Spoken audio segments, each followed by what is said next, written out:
She calls a killer for a life-saving call. Selene Vey, bruised, bleeding, trembling on the bathroom floor, has only one option left: call Lucien Moretti, Chicago's most fearsome underworld boss. 17 minutes later, a convoy of black SUVs speeds through the stormy night. But when Lucien walks through that door, he doesn't just save her. He drags her into a war more brutal than anything she's ever escaped.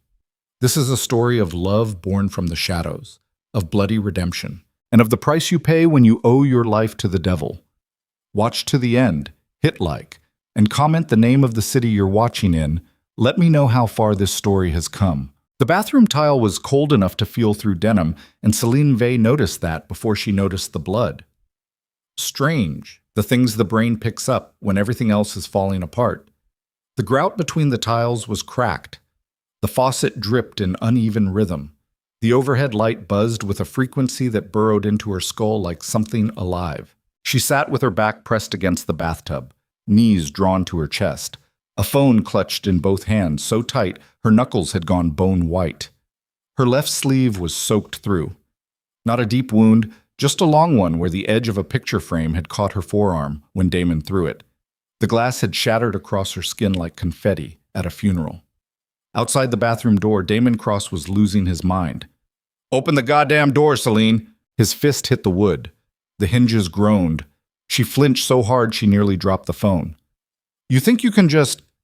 what? Sneak around behind my back? Apply for jobs in another fucking city like I wouldn't find out?" Another hit. Harder. The cheap builder-grade door flexed inward.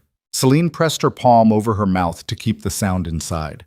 2 years of practice.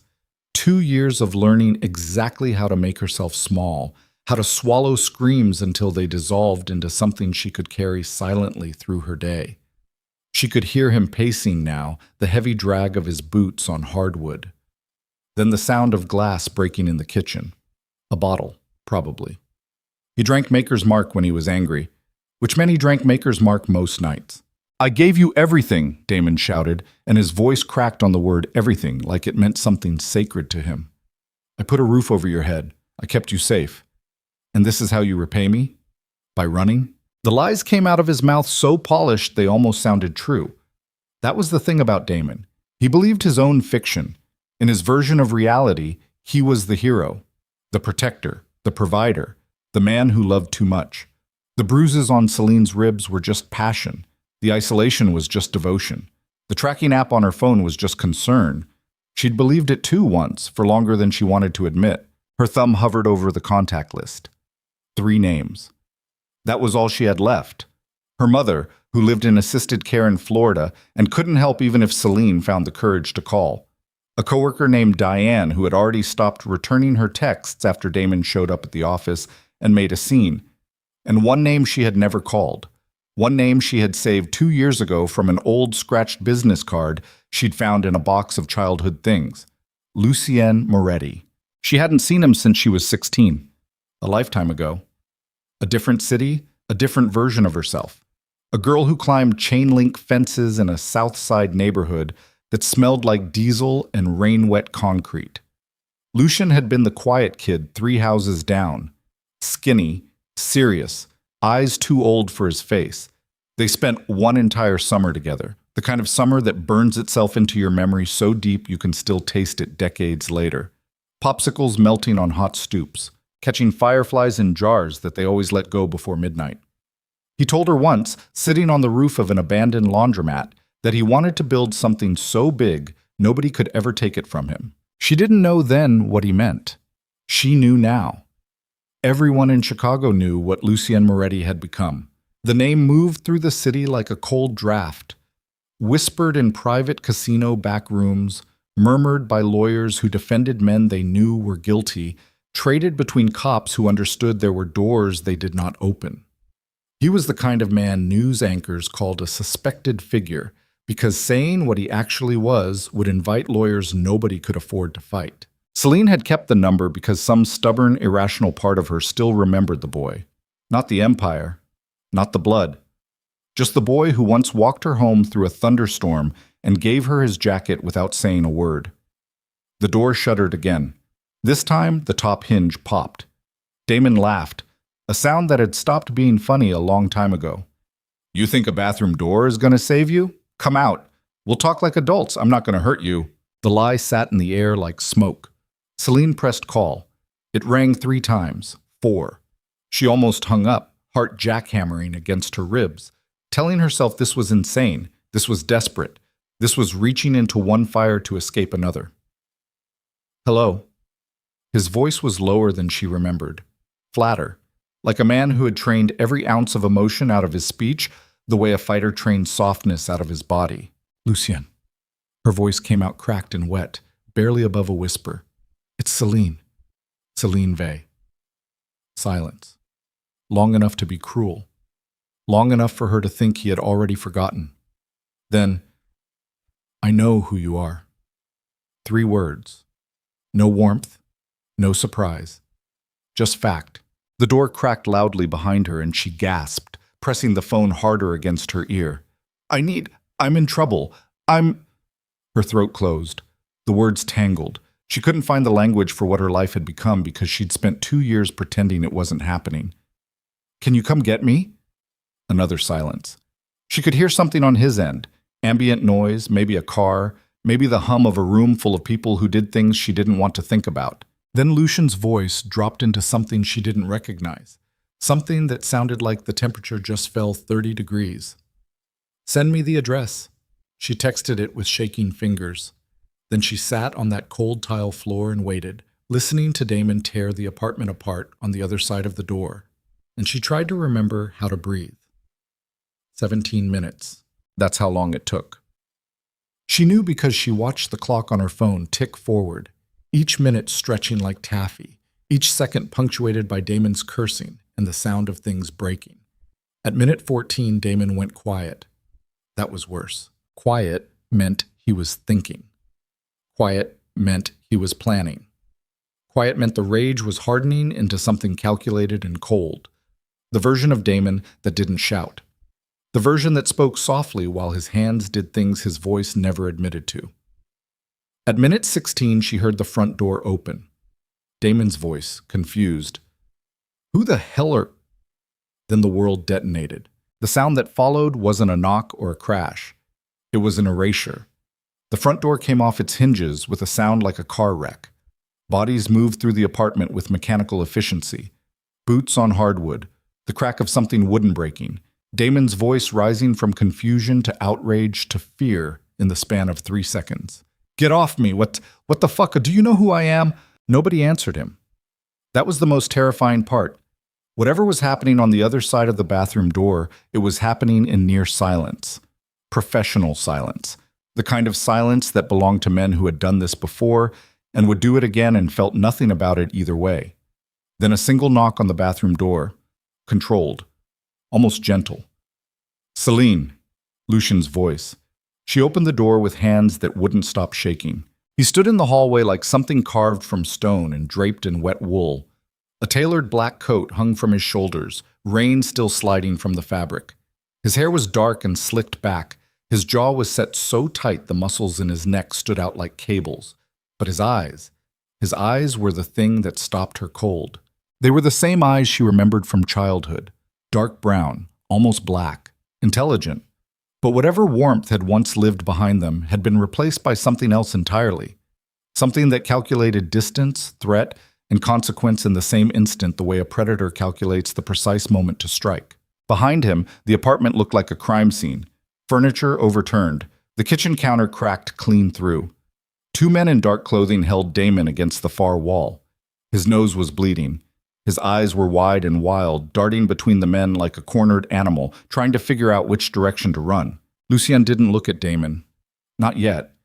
His eyes stayed on Selene, scanning her face, the blood on her sleeve, the way she held her left arm close to her body. His expression didn't change, but something shifted beneath it, like tectonic plates grinding deep underground. How long? He said quietly. It wasn't a question about tonight. Selene's chin trembled. 2 years. Lucien's jaw moved once, a single clench that rippled up through his temples. Then he turned toward Damon. He crossed the room slowly, not rushing, not performing. Each step carried the deliberate weight of a man who understood that real violence wasn't about speed. It was about inevitability. Damon tried to laugh. Bro, you got the wrong idea. She's my girl, okay? She's being dramatic. She does this shit all the time, calls people, makes up stories. She's crazy. Ask anyone. Lucien stopped 2 feet in front of him. He studied Damon's face with the clinical detachment of a man examining something he'd already decided to break. Say that again, Lucien whispered. Damon's mouth opened, but no sound came out. Whatever bravado he'd been manufacturing evaporated under the weight of Lucien's gaze. His eyes flicked to the men holding him, searching for an ally, a way out, a crack in the wall. There was nothing. Lucien grabbed Damon by the front of his shirt and drove him backward into the kitchen counter. The impact was surgical. Not wild, not sloppy, but precise. Marble cracked beneath Damon's spine. His legs buckled. A sound came out of him that was half gasp, half whimper. Lucien leaned close. His voice dropped to a register that barely qualified as speech. You touched her. It wasn't an accusation, it was a sentencing. Damon's eyes went glassy. His mouth moved around words that wouldn't form. For the first time in 2 years, the man who had made Selene feel powerless looked exactly the way she had felt every single day. One of Lucien's men stepped forward, a tall, thick-necked man with a shaved head and the flat, patient eyes of someone who had seen everything and been surprised by nothing. Boss, we should move. Lucien held Damon's gaze for 3 more seconds. Then he released him. Damon slid down the counter and hit the floor, coughing, one hand pressed against his lower back where the marble had bitten into his spine. Lucien turned to Selene. His expression shifted, not softened exactly, but recalibrated, like adjusting the aperture on a camera to let in a different kind of light. Come with me, he said. It wasn't a command, but it wasn't a request either. Selene looked at the apartment she'd lived in for 2 years. The place that was supposed to be home but had become a cage so gradually she hadn't noticed the bars going up until they were already locked. She looked at Damon on the floor, bleeding and broken and still somehow managing to look at her with the kind of wounded entitlement that said, "This is your fault." She didn't take anything with her, not her clothes, not her books, not the small ceramic cat her mother had given her on her last birthday. She walked out of that apartment the same way she'd walked into it, with nothing. The rain outside hit her like a wall. 3 black SUVs sat at the curb, engines running, headlights cutting through the downpour like searchlights. Men in dark clothing flanked the vehicles with the practiced stillness of people who were paid to be invisible. Lucien opened the rear door of the middle SUV himself. Selene climbed in. The leather interior smelled like cedar and something metallic she couldn't identify. Lucien slid in beside her and closed the door. The convoy pulled away from the curb without a word spoken. For 6 blocks, neither of them said anything. Selene stared out the rain-streaked window, watching Chicago slide past in blurs of neon and shadow. Her hands were still shaking. The cut on her arm had stopped bleeding but still burned with a dull, persistent heat. She was aware, suddenly and overwhelmingly, that she had no idea where she was going, who she was with, not really, or what any of this would cost. "Thank you," she said finally, because she didn't know what else to say. Lucien didn't respond immediately. He sat with his hands resting on his thighs, his posture unnaturally still, his eyes fixed on some point beyond the windshield. When he spoke, his voice was quiet enough that the driver wouldn't hear. "Don't thank me yet." The convoy drove north for 40 minutes, leaving the density of downtown behind, passing through industrial corridors and into neighborhoods where the houses grew larger and the spaces between them grew wider, until finally they turned onto a private road flanked by stone walls and security cameras mounted on wrought iron posts. Moretti Manor was not a house. It was a fortress dressed up as architecture, a sprawling estate of dark stone and angular glass, set behind gates that required 3 separate authentication checks to open. Armed men patrolled the perimeter with the casual alertness of soldiers on a base, not a residence. The grounds were immaculate, manicured hedges, gravel paths raked to geometric precision, but there was something about the place that felt like a fist. Beautiful, yes, but clenched. A woman met them as the entrance, mid-40s, sharp-featured, dressed in a navy blouse with reading glasses pushed up into graying hair. She introduced herself as Mrs. Calveri, the estate manager, and led Selene to a guest suite on the second floor with the practiced efficiency of someone who had handled unexpected arrivals before and found them neither surprising nor particularly interesting. The room was larger than Selene's entire apartment. Clean sheets, blackout curtains, a bathroom with marble floors and towels so thick they felt like armor. Mrs. Calveri showed her where the first aid kit was kept, pointed out the intercom system, and explained that breakfast would be available at 7. "If you need anything before then," Mrs. Calveri said, pausing at the door, "press the green button. Someone will come." Then she was gone. Selene sat on the edge of the bed and stared at the wall for a long time. The silence was enormous. No shouting, no slamming doors, no footsteps pacing outside like a predator circling prey. Just silence, thick and unfamiliar, pressing against her ears like water. She cleaned the cut on her arm. She took a shower so hot it turned her skin red. She put on the clothes someone had left folded on the dresser. A plain gray t-shirt and cotton pants, both too large but clean and soft. Then she crawled into the bed and pulled the covers up to her chin and waited for the fear to come. It didn't. For the first time in 2 years, Selene Vey slept through the night. She woke to pale morning light filtering through the curtains and the distant sound of gravel crunching under tires. For a disoriented moment, she didn't know where she was. The ceiling was too high. The sheets were too clean. There was no smell of stale beer, no sound of ESPN blaring from the living room, no weight of another body in the bed radiating anger even in sleep. Then it hit her all at once, and she sat up so fast the room tilted. She dressed in yesterday's clothes and made her way downstairs, following the sound of voices and the smell of coffee.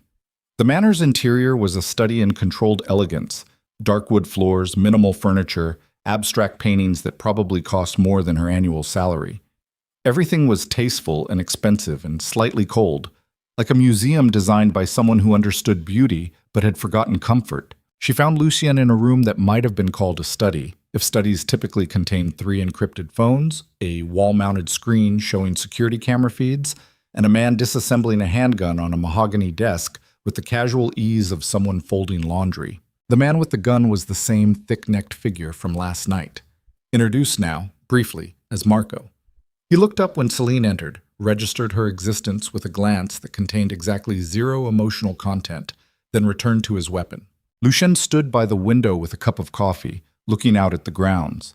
In daylight, stripped of rain and urgency, he looked different, older than she expected. The boyishness she remembered was gone entirely, replaced by angles and edges that suggested a life lived in proximity to things that wore people down. There was a scar on his left hand, thin and white, running from his knuckle to his wrist. His posture was perfect, not rigid, but controlled, like a man who had learned that even the way you stood could be read as weakness by the wrong set of eyes. "Sit down," he said without turning. "There's food." A plate waited on the table. Eggs, toast, fruit. Simple, but more than she'd eaten in a single sitting in months.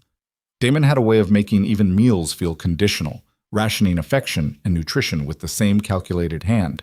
She ate slowly, watching Lucien's reflection in the window glass. He hadn't turned around. "I want to explain," she started. "You don't owe me an explanation." "I think I do." He turned then. His eyes settled on her with an intensity that made her feel simultaneously seen and transparent. 2 years. You stayed for 2 years. 2? There was no judgment in his voice, but the words landed like stones dropped from a height.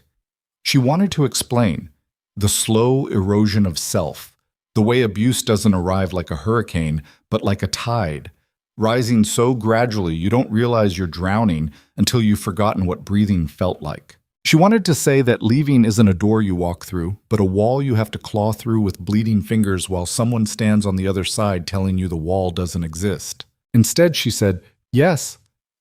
Lucien nodded once. Then, "You can stay here, as long as you need." "I can't just—" "You can, and you will." He set down his coffee. "Marco will assign someone to your security detail. Don't leave the grounds without checking in. Don't use your old phone. Mrs. Calveri will get you a new one. Don't contact anyone from your previous life until I've had my people check for exposure." Selene blinked. Exposure? Damon Cross is a small man, but small men talk, and the people he talks to might not be small. She felt the temperature in the room shift. This wasn't a favor. This was a calculation. Lucien wasn't protecting her out of sentiment. He was managing a variable that had entered his ecosystem, and he was doing it with the same methodical precision he probably applied to everything else in his life. But underneath that precision, beneath the flat voice and the controlled posture and the eyes that gave away nothing, she caught something else. Something that flickered for just a moment when he looked at the bandage on her arm. Something that looked almost like pain. Then it was gone. The first 3 days passed in a kind of surreal calm. Selene slept. She ate meals that appeared at regular intervals, prepared by a chef she never saw. She walked the grounds under the watchful eye of a security team that communicated through earpieces and kept a respectful but unmistakable distance. She tried to read books from the Manor's library but couldn't focus. The words blurred on the page, rearranging themselves into memories she wasn't ready to examine. On the fourth day, Lucien appeared at dinner. He sat across from her at a long dining table clearly designed for 12 but set for 2. He ate sparingly, drank water instead of wine, and said almost nothing for the first 20 minutes. The silence between them wasn't uncomfortable exactly, but it was heavy, loaded with years of distance and the ghost of a summer that felt like it belonged to two people who no longer existed. "I looked you up," Selene said finally, "after I got here, on the new phone." Lucien didn't look up from his plate. "And?" "The internet has a lot to say about you. The internet says a lot of things. They say you're dangerous." Now he looked up. His fork paused midway to his mouth. The faintest suggestion of amusement, not a smile, nothing that generous, but a slight shift in the muscles around his eyes. "They're not wrong. Are you going to tell me what you actually do?" "No." "Why not?" "Because you already know. And asking me to say it out loud is asking me to give you something to carry. I'm not going to do that." She let the silence sit for a moment. Then, "That boy on the rooftop, the one who wanted to build something nobody could take away, is he still in there somewhere?" Lucien set down his fork. His hands were steady, but something passed behind his eyes. A tremor, a fracture, something that was there and gone so fast she almost missed it. "That boy got exactly what he wanted," he said quietly, "and it cost him everything worth having." He stood up, placed his napkin on the table with the same precise control he applied to everything else, and left the room without another word. On the 7th day, the first threat arrived. Selene was walking near the East Garden when Mrs. Calvary intercepted her with an expression that had frozen into professional neutrality. "Mr. Moretti would like to see you in his office. Now, please." She found Lucien standing behind his desk, both hands flat on the surface, staring at a photograph printed on standard copy paper. Marco stood beside him, arms crossed, his jaw working in small, grinding circles. Lucien slid the photograph across the desk toward her. It was a picture of her, taken from outside the manor gates. She was walking the East Garden path, the exact path she'd been on 5 minutes ago. The angle suggested a telephoto lens. Someone had been watching. Someone was close. Written across the bottom in black marker, "We know who you are." Selene's stomach dropped. "What is this?" "This is what happens," Lucien said, his voice dangerously even, "when people find out Lucien Moretti is protecting someone." Marco shifted his weight. "The Sorelli organization has to be. Victor's been probing our perimeter for months, looking for leverage. Now he's got something he thinks he can use." Lucien's fingers curled against the desk. The knuckles went white. "Increase perimeter security. Double the night rotation. I want thermal imaging on the east and north approaches, and I want whoever took this photo found within 48 hours. He looked at Selene. "You're not going outside anymore." "You can't just lock me in here." "I can, and I will." "That's not... Lucien, I just got out of a situation where someone controlled every part of my life. You can't just... This is not the same thing." His voice cut through hers like a blade through fabric. "Damon Cross hit you because he was weak. I'm keeping you inside because there are men outside these walls who will put a bullet through your skull to send me a message. Those are not the same thing. Do you understand?" She understood. She hated that she understood. That night, Selene lay awake in the dark, staring at the ceiling, listening to the sound of boots on gravel as the security detail made its rounds. She had traded one cage for another. The bars were nicer here. Silk sheets instead of stained cotton, gourmet meals instead of leftover takeout, armed guards instead of locked doors. But the walls were just as real. And somewhere in the darkness beyond those walls, she realized, someone was watching. Someone who had already decided she was a weakness worth exploiting. The question wasn't whether they would come for her. It was when. 3 days later, at 11:47 p.m., a single rifle shot punched through the dining room window and buried itself in the chair where Selene had been sitting 30 seconds earlier. Glass erupted across the table like a frozen wave breaking. And somewhere in the manor, Lucien Moretti picked up a phone, dialed a number, and spoke 4 words that would change everything. It's time. Gather everyone. The bullet hole in the dining room wall was the size of a quarter. Clean entry. No exit. The round had embedded itself in the plaster behind the chair, buried 3 inches deep in Victorian-era brick. Marco dug it out with a tactical knife, while 2 of his men swept glass off the mahogany table with gloved hands, their faces blank as fresh concrete. Selene stood in the hallway outside the dining room, a blanket draped over her shoulders that someone had put there without asking. Her feet were bare. She'd been walking to the kitchen for water when the window exploded. 30 seconds. That was the margin. 30 seconds between a glass of water and a closed casket. Her ears were still ringing. Lucien was on the phone in his office. Door closed. Voice inaudible, but cadence unmistakable. Short, clipped sentences delivered with the mechanical precision of a man issuing orders he expected to be followed without clarification. She couldn't hear the words, but she could hear the silences between them, and those silences were worse. They were the spaces where other men's fear lived. When he came out, his face was a mask cut from granite. He walked past her without stopping, paused, then turned back. His eyes dropped to the blanket around her shoulders, the bare feet on the cold floor, the way her fingers gripped the fabric at her collarbone like a child clutching a bedsheet against the dark. "You're not hurt," he said. Not a question. "No." "Good." He kept walking, then over his shoulder. "My office, 5 minutes." She found him standing behind his desk with Marco, both of them studying a tablet that showed thermal imaging feeds in shades of green and black. The east perimeter, the tree line beyond the garden wall. Empty now. Whoever had taken the shot was already gone, dissolved into the wet Chicago night like smoke into fog. 7.62 NATO round, Marco said, not looking up. Long-range precision. This wasn't some street kid with a grudge and a hunting rifle. This was a professional. "Sorelli," Lucien said. "Has to be. The approach angle matches a position on the ridge above the east wall. We've had that flagged as a vulnerability for 6 months. I told you we needed to clear those trees. Clear them tonight. It's 2 in the morning. Then they'll have it done by sunrise." Lucien set the tablet down and looked at Selene. Something worked behind his jaw, a tension that kept tightening like a bolt being driven into metal. "Sit." She sat in the leather chair across from his desk and folded her hands in her lap because she didn't know what else to do with them. The blanket had slipped off one shoulder. She didn't fix it. "Victor Sorelli runs the largest competing organization on the North Side," Lucien said. His voice had the flat, instructional quality of a man explaining something he'd rather not explain, but recognized the necessity of. "We've been in a territorial dispute for 3 years. It's been cold, proxy fights, supply chain interference, the occasional disappearance. Nothing that makes headlines. Nothing that escalates beyond acceptable parameters." "Acceptable parameters," Selene repeated.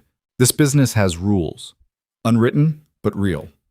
You don't hit civilians. You don't go after family. You don't bring heat that draws federal attention." His eyes darkened.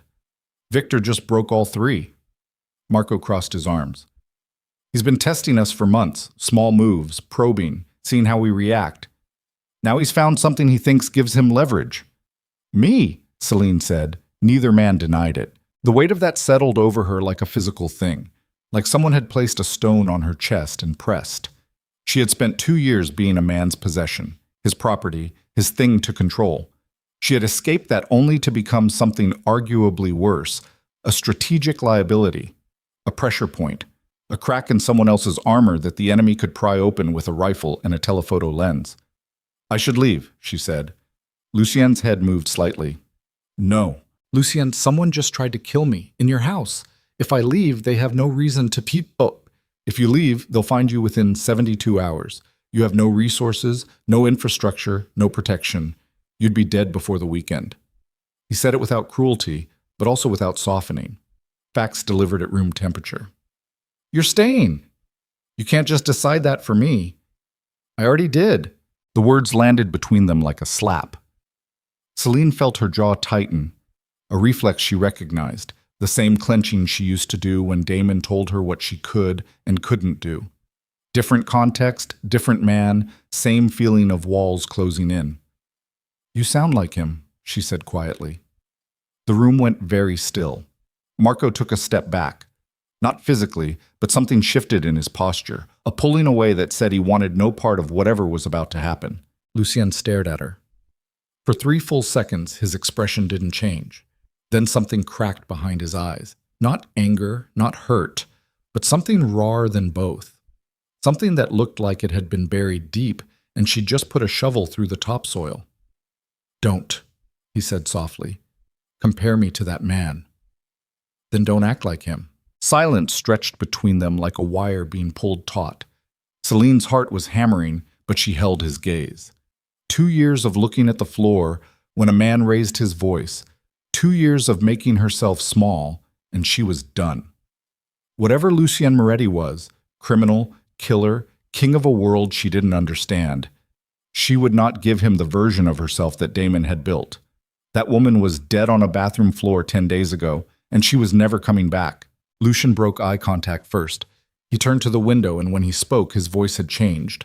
Lower, thinner, scraped down to something that almost sounded human. My sister's name was Arya. The words came out of nowhere, unprompted, like a stone dropping from a great height into still water. Marco looked up sharply. His mouth opened, then closed. He looked away. She was 23, Lucien continued, still facing the window. Smart, stubborn, had a laugh that could fill a room.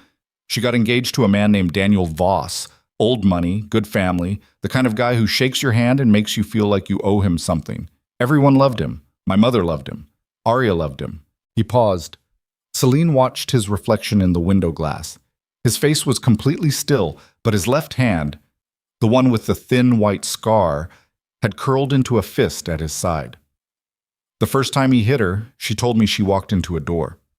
The second time, she said she fell. The third time, she didn't bother lying. She just stopped calling. Selene's breath caught. I was 26, already deep in all of this. He gestured vaguely at the room, the manor, the empire. I had the resources to help her. I had the men, the money, the reach. But she begged me not to interfere, said she loved him, said he was getting better, said the things they always say, the things you probably said too. He turned around. His eyes met hers, and for the first time since she'd arrived, she saw the full depth of what lived behind them. Not coldness, not calculation. Grief. Old, massive, structural grief. The kind that doesn't fade but calcifies, hardening into the architecture of a person until it becomes indistinguishable from who they are. Daniel killed her on a Tuesday morning, strangled her in their kitchen, and called it a domestic accident. His family hired lawyers, good lawyers, the kind that turn evidence into ambiguity and witnesses into liars. He walked. No charges. No trial. Nothing. Lucien, I found him 4 months later. His voice was flat, mechanical, reciting facts the way a coroner reads a report. I won't tell you what happened, but I'll tell you this.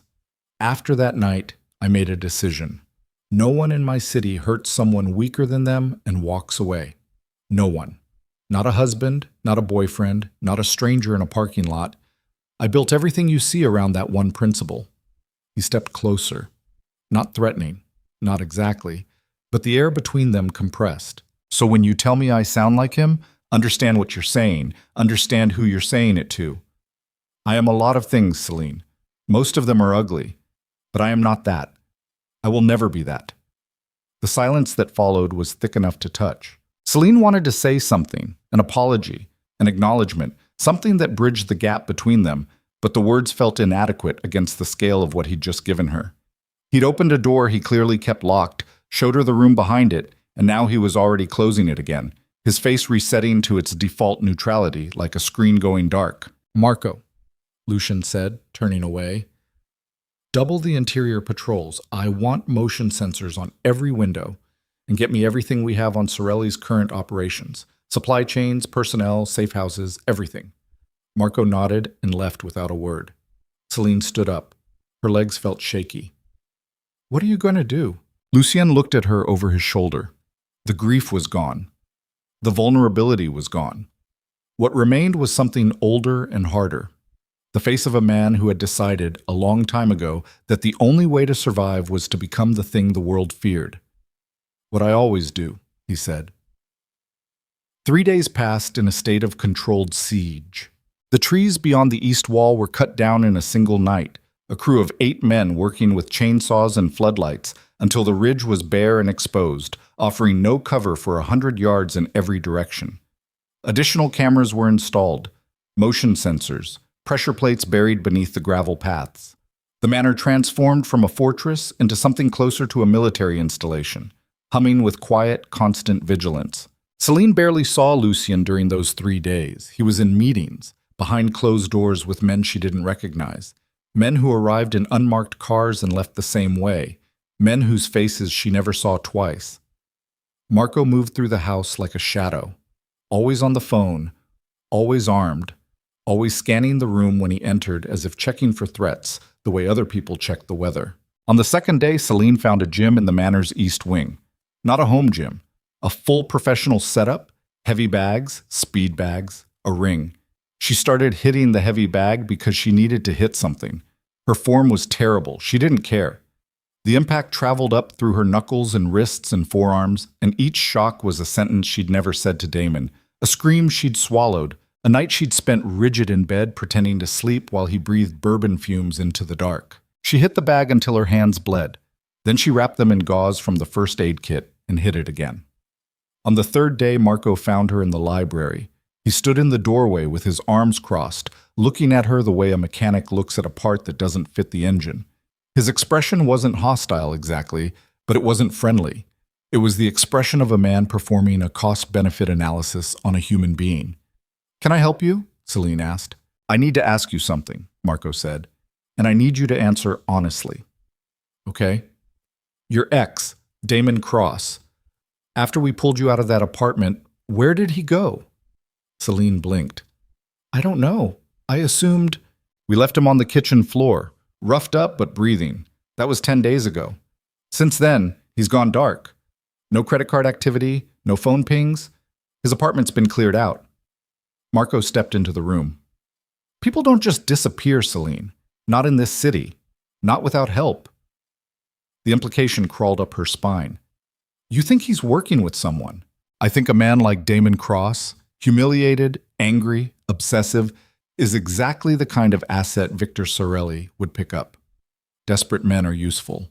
They'll do things rational people won't. Damon is a lot of things, but he's not what? Not smart enough? Not brave enough?" Marco's voice hardened. "He doesn't have to be smart. He just has to be willing. And men like him, men who think they've been wronged, they're always willing." Selene opened her mouth to argue, then stopped. Because Marco was right. She knew Damon better than anyone in this house, and she knew the thing that made him truly dangerous wasn't his fists or his rage. It was his conviction that he was the victim. Damon had a gift for rewriting history with himself at the center. The wronged lover, the unappreciated man, the one who gave everything and got nothing in return. That narrative was a fuel source. It would burn forever if someone gave it oxygen. And Victor Sorelli was offering him a match. "If Damon is with Sorelli," she said slowly, "what does that mean?" Marco looked at her for a long moment. Then he said, "It means they have someone who knows you, how you think, what you're afraid of, where your pressure points are." He paused. "It means this just got personal." That night, Selene couldn't sleep. She lay in the dark, staring at the ceiling, her mind turning over possibilities like cards in a losing hand. Every sound was amplified. The creak of the house settling, the distant murmur of a security radio, the wind pressing against the windows like something trying to get in. At 2 a.m, she gave up and went downstairs. She found Lucien in the kitchen, standing at the counter in a black t-shirt and loose pants, drinking water from a glass. Without the tailored coat, without the armor of his public persona, he looked smaller. Not weak, never that, but more human. More like the boy she remembered from that impossible summer, the one who caught fireflies and let them go. There were dark circles under his eyes. His hair was loose, falling across his forehead instead of slicked back. The scar on his hand caught the dim light. He saw her and didn't react, just took another sip of water and waited. "Can't sleep either," she said. "I don't sleep much." She pulled out a chair and sat at the kitchen island. The marble was cold under her forearms. They sat in silence for a while. Not the heavy, loaded silence of the dining room, but something quieter, almost comfortable. "Marco thinks Damon went to Sorelli," she said. Lucien nodded. "He did." "You knew?" "I had it confirmed this afternoon. Damon Cross met with Victor Sorelli at a property on the north side 6 days ago. He's been staying at one of Sorelli's safe houses since then." Selene felt something twist in her gut. Not surprise, but recognition. The inevitable next chapter of a story she should have seen coming. Damon would never have accepted what happened in that apartment. The humiliation would eat at him like acid, corroding everything until the only thing left was the need to restore his version of himself. And the easiest way to do that was to align himself with the one man who had both the desire and the resources to destroy Lucien Moretti. "What will he tell them about me?" she asked. Lucien set down his glass. "Everything." The words sat between them like a bomb with a slow fuse. "Your habits, your fears, the way you react under stress, the places your mind goes when you're cornered, things a stranger could never know." His eyes were steady on hers. "He lived with you for 2 years, Selene. That's an intelligence file no amount of surveillance can replicate." She felt sick. The intimacy she'd shared with Damon, the things she'd told him in the dark, the vulnerabilities she'd exposed when she still believed he was safe, all of it was now ammunition. Every whispered confession, every moment of weakness, every tear she'd shed in his presence had been cataloged and would be weaponized. "I'm sorry," she said. The words felt pathetically small. "Don't apologize for trusting someone. That's not a failure. That's what you were supposed to do." He turned the glass in his hands, watching the water catch light. The failure was his. Something shifted in the air between them. A gravitational pull, slight but unmistakable, like two objects in space drifting toward each other's orbit. Selene became acutely aware of how close they were sitting, how quiet the house was, how the dim kitchen light softened the hard edges of his face into something almost tender. She looked away first. "I should go back to bed," she said, standing. "Selene." She stopped. "Tomorrow, I'm going to ask you for something you won't want to give me." His voice was low, careful, each word placed like a foot on uncertain ground. "Everything Damon knows about you, babe. I need to know it too. Every detail, every vulnerability, every pressure point he might try to exploit." "Why?" "Because if I'm going to protect you from a man who knows you from the inside, I need to know you from the inside too. I need to think like he thinks. I need to anticipate what he'll use before he uses it." Selene stood very still. The request was clinical, strategic, necessary, exactly the kind of cold calculus that defined Lucien's world. But the thing it required her to do was anything but cold. It meant peeling back every layer of defense she'd built since that bathroom floor, exposing wounds that hadn't even begun to heal, handing the most intimate details of her suffering to a man she barely knew anymore. A man who happened to be one of the most dangerous people in Chicago. "I'll think about it," she said. She didn't sleep. The next morning, a package arrived at the manor gates. It was a plain cardboard box, unmarked, left on the sidewalk outside the main entrance sometime between the 4 a.m. and 6 a.m. security sweeps. The perimeter cameras showed nothing. Whoever had placed it had known exactly where the blind spots were. Marco's team x-rayed it first, cleared it, then brought it inside. Lucien opened it on his desk with Selene standing across from him. Inside was a single item, a ceramic cat. Small, painted, slightly chipped at one ear. The exact ceramic cat Selene's mother had given her on her last birthday. The one she'd left behind in Damon's apartment the night she escaped. Attached to it was a note, handwritten on plain white paper. "I know everything about her. I know things you'll never know. And when I take her back, because I will take her back, you'll understand that she was never yours to save. D." Selene's hands trembled. Not from fear, or not only from fear. from something deeper, more primal, more devastating. Because the note confirmed what she had been trying to deny since Marco first raised the possibility. Damon wasn't just angry, he wasn't just vengeful, he was obsessed. An obsession, weaponized by a man like Victor Sorelli, was the most dangerous thing in the world. Lucien read the note. His face didn't change, but his hand, the one holding the paper, went white at the knuckles, and when he set the note down, his fingers left creases where they'd gripped too hard. He looked up at Selene. "Tell me everything," he said. She sat down across from him, took a breath that shuddered through her entire body, and began. She told him about the first time Damon hit her, 6 months in, after she'd had dinner with a male coworker.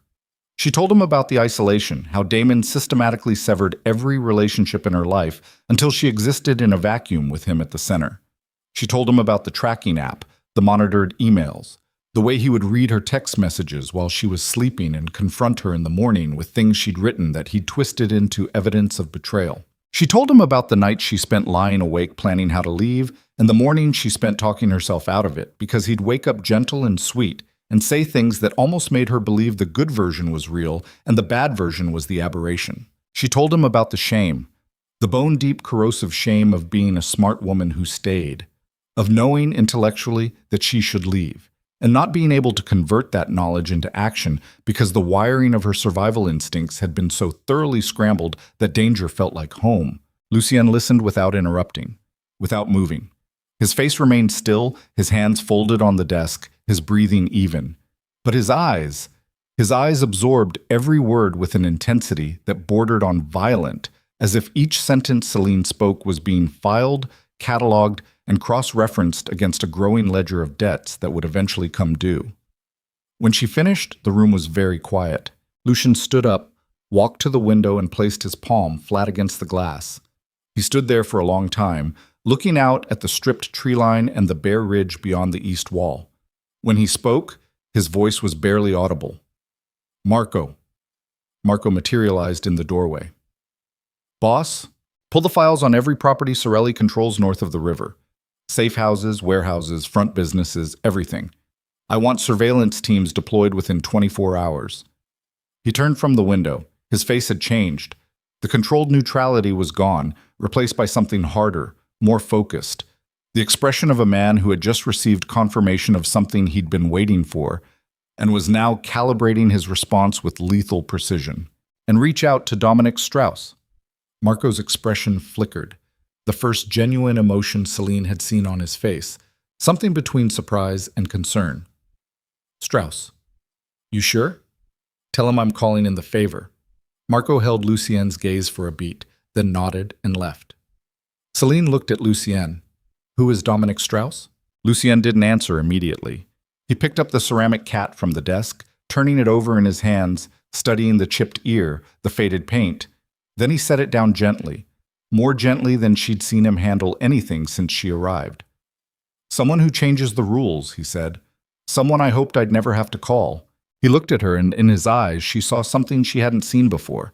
Not grief, not anger, not the cold machinery of calculation. Fear. Not for himself, and she was certain of that. Lucien Moretti had excised self-preservation from his emotional vocabulary a long time ago. He was afraid for her.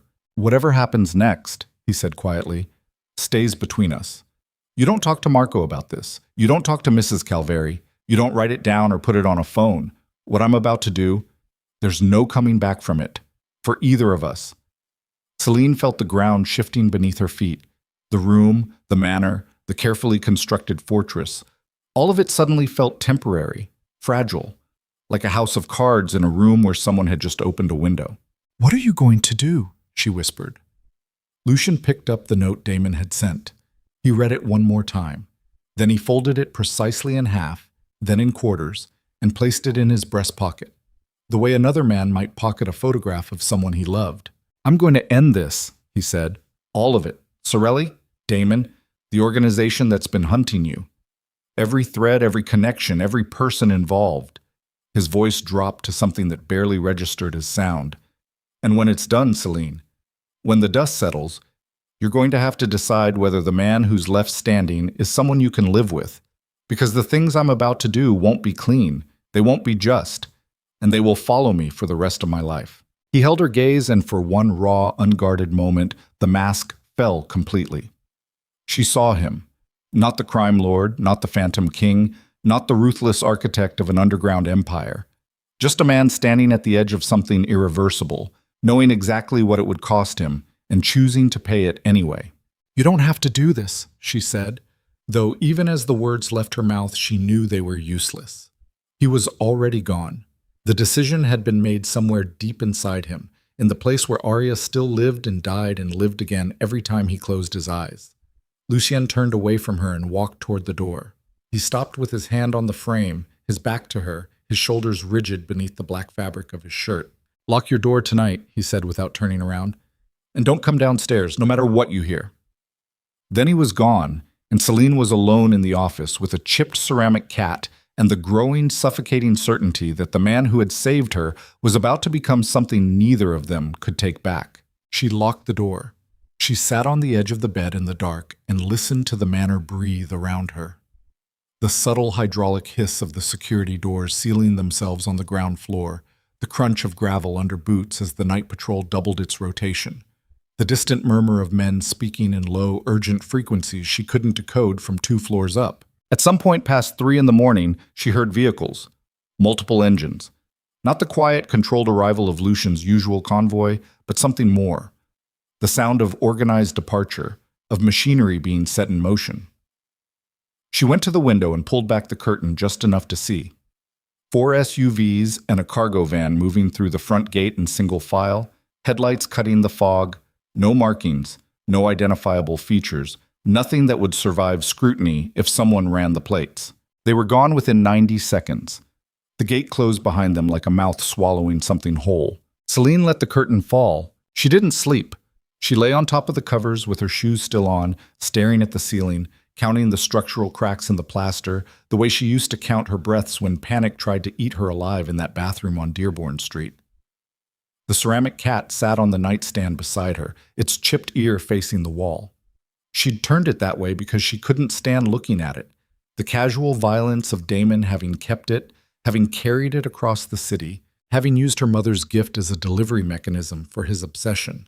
It made her teeth ache with a rage so pure and cold it barely resembled emotion at all. She was still awake when dawn broke gray and thin through the curtains.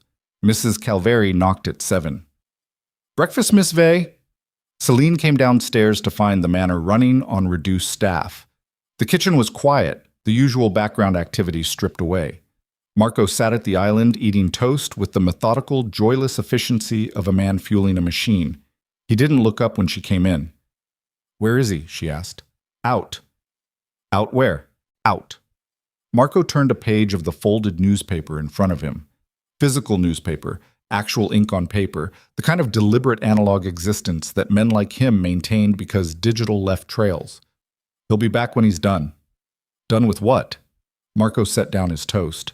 He looked at her with those flat, patient eyes that had cataloged everything and been moved by nothing. "You don't want specifics. Trust me. I want to know he's not. He's fine. He's always fine." Something passed across Marco's face, not quite exasperation, not quite loyalty, but something in the narrow space between them.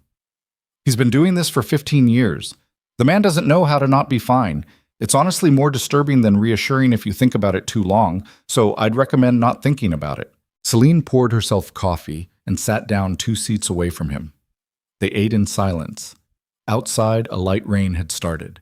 Nothing like the storm from that first night, just the thin, persistent Chicago drizzle that the city wore like a second skin for 9 months of the year. At 9:15, one of the security team knocked and handed Marco a phone. He read something on the screen, his expression not changing, then handed it back. "Good news," he said, without any particular inflection that suggested good news. "What?" "Sorelli's operation on the north side took a significant hit last night. 2 warehouses, a distribution center." He picked up his toast again. "Insurance nightmare, I imagine." Selene stared at him. "Lucien did that. Vandalism is very common in this city." "Marco." He met her eyes. "Yes, Lucien did that." He took a bite, chewed. "Part of it." "Part of it meaning there's more." "There's always more." He set the toast down and looked at her properly for the first time that morning. Here's what you need to understand about Victor Sorelli. He's not like most of the men in Lucien's world. Most of them, even the brutal ones, they have limits. Families they protect. Lines they won't cross because crossing them invites a kind of war that destroys everyone. Sorelli doesn't have those limits. He burned them down years ago, which makes him unpredictable in ways that are genuinely dangerous, even for Lucien. Why are you telling me this? Because you need to understand what we're dealing with. And because Lucien won't tell you, because he thinks protecting people means keeping them ignorant, which is a philosophy I've disagreed with for the entire 15 years I've worked for him. He picked up his newspaper again. Sorelli is going to come back at us. Hard. Whatever Lucien hit last night, the response is going to be disproportionate. It always is with Victor. How disproportionate? Marco's eyes moved back to the page. Eat your breakfast, he said. Lucien returned at noon. He came through the side entrance, Marco meeting him in the hallway with a tablet and 3 minutes of low conversation that stopped completely when Selene appeared on the stairs. Lucien looked up at her. He had changed clothes, fresh black shirt, different coat, but he hadn't slept. The shadows under his eyes were deeper than yesterday, carved into his face like the landscape of someone who had been somewhere dark and carried it back with them. He nodded at her once. Acknowledgement. Then turned back to Marco. She came downstairs anyway. It went well? She asked. Lucien handed his coat to a staff member without turning around. It went as planned. Is it over? A pause. The kind that lasted 1 second too long. The first phase. She moved into his line of sight, so he had to look at her. He did. Reluctantly, like a man who had been keeping himself from looking and found the discipline harder than expected up close. There's a problem, she said, not a question. There's always a problem. A new one. He looked at Marco. Marco gave a microscopic shrug that somehow communicated both I didn't tell her anything specific, and she figured it out anyway. Lucien walked past her into the study.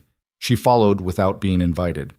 He moved to the window, his habitual position, the place he seemed to think best, or at least felt most defensible with the room at his back and his eyes on the perimeter. Sorelli is going to respond, he said, probably within 48 hours. We disrupted enough of his infrastructure last night that he can't ignore it. He needs to re-establish dominance. That means a visible, significant countermove. And you think that countermove involves me. I think you are his most available leverage point. Yes.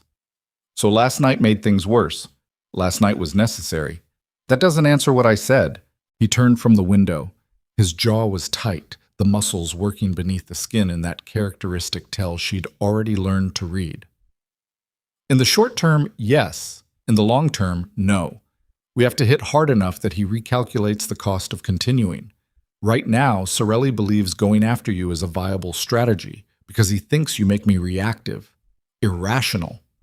His eyes settled on her with an intensity that was almost physical. He's not entirely wrong.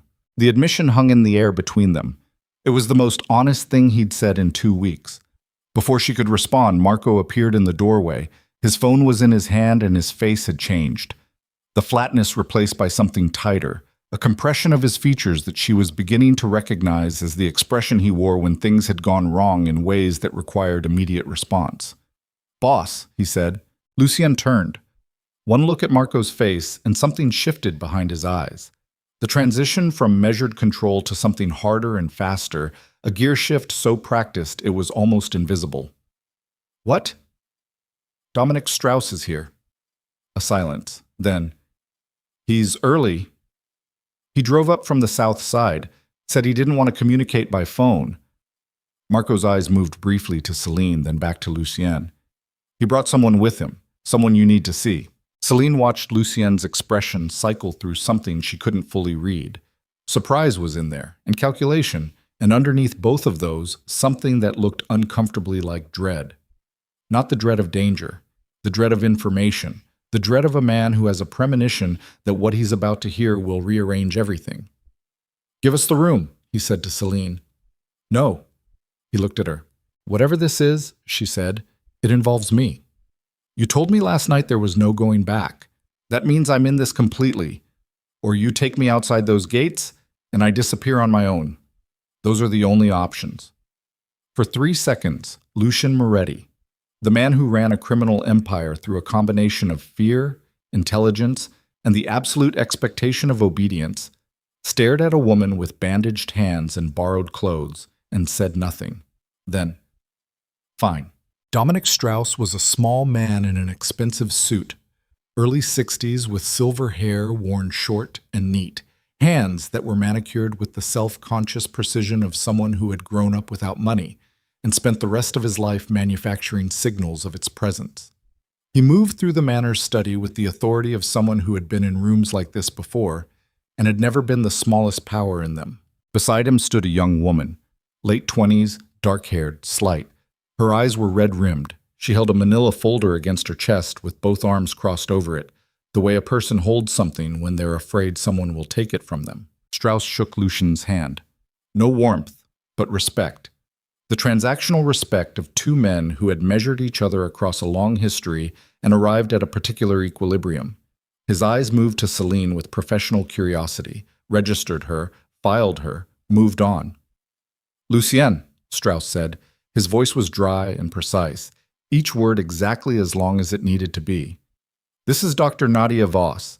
Selene felt the name land somewhere in the room before she understood why. Then she saw Lucien's face. The color didn't drain from it. That was too visible, too human. It was more subtle than that. It was a stillness that entered his expression from some deep internal source, the kind of absolute physical control that only happens when the alternative is catastrophic. Voss, he said. The young woman, Nadia, lifted her chin. Her jaw was working the same way Lucien's did when he was holding something back. Daniel Voss was my cousin, she said. Her voice was steady, but it cost her. I know who you are. I know what happened to him, and I'm not here to argue about it. Lucien said nothing. He stood perfectly still. Selene could feel the weight of the name in the room. Voss? The man who had killed Arya, the man whose fate had drawn the blueprint of everything Lucien had become. Then why are you here? Lucien said. Not loud, not threatening, quieter than anything. Nadia uncrossed her arms and held out the manila folder. Because Victor Sorelli killed my family too. The folder contained 43 pages. Photographs, financial records, intercepted communications, handwritten notes with dates and coordinates in the margins. Nadia Voss was a forensic accountant. She'd spent the last 2 years tracking money through 18 shell companies, 6 offshore accounts, and a labyrinth of real estate holdings that collectively constituted the financial backbone of Victor Sorelli's empire. But that wasn't the worst of it. The worst of it was on page 27. Selene sat beside Lucien at the desk while he went through the documents with the focused intensity of a surgeon operating under poor lighting. Careful, rapid, nothing wasted. His eyes moved across each page in tight horizontal sweeps. His breathing remained even. He turned each page with a deliberate, controlled motion that telegraphed nothing. Then he reached page 27. His hand stopped. Selene looked at the page. It was a photograph. Long range, slightly grainy, taken through a telephoto lens from across a street. 2 men at an outdoor table at what appeared to be a restaurant. One of them was Damon. She recognized the slope of his shoulders, the particular way he sat with his elbows wide, the physical signature of a man who needed to take up space. The other man was someone she didn't recognize at first. Older, heavy-set, wearing a gray jacket with the collar turned up. His face was in 3/4 profile, chin tilted toward Damon in the posture of someone delivering instructions. She looked at the date stamp in the corner of the photograph. It was from 11 months ago. 11 months ago. 8 months before Selene had made the call. 14 months before the night she'd fled to this manor. That's not right, she said. The words came out strange, flat, slightly disconnected, the verbal equivalent of a body going into shock. That can't be. The man on the right is Sorelli's logistics director, Nadia said quietly. She was standing to Lucien's left, her hands folded in front of her, her voice stripped of everything except clinical precision. His name is Eric Fall. He recruits assets, sources of intelligence, access, leverage. She paused. He specifically targets people in proximity to Sorelli's adversaries. The room didn't move. Nothing moved. Selene became aware of a high, thin sound at the edge of her hearing. Not external, internal, the sound of understanding arriving with enough velocity to cause structural damage. "No," she said. "No, that's—" Damon Cross was approached by Eric Fall approximately 14 months ago, Nadia continued, and her voice was gentle in the way that the delivery of unbearable information sometimes produces a terrible compensatory gentleness in the person delivering it. He was recruited as a long-term passive intelligence asset. His relationship with you was identified as strategically valuable because of your prior connection to Lucien Moretti. The connection that no one knew about, Selene said. The connection that Damon discovered when he went through your things. A phone number saved under an old name. Records of a neighborhood. Letters. Nadia's voice remained even. He reported the discovery to Fall. That's when the operation changed from passive observation to active cultivation. Selene pressed her palm flat against the desk because her hand had started shaking and she needed something solid to push against. She looked at the photograph again. 11 months ago. She had been with Damon for 1 year at that point. She had thought the escalation of his control, the tracking app, the increasing violence, the systematic isolation, was the natural deterioration of a relationship with an unstable man. She had believed in the catastrophic privacy of her own reasoning that she had somehow caused it, that her failures, her inadequacies, her presence had drawn out the worst in him.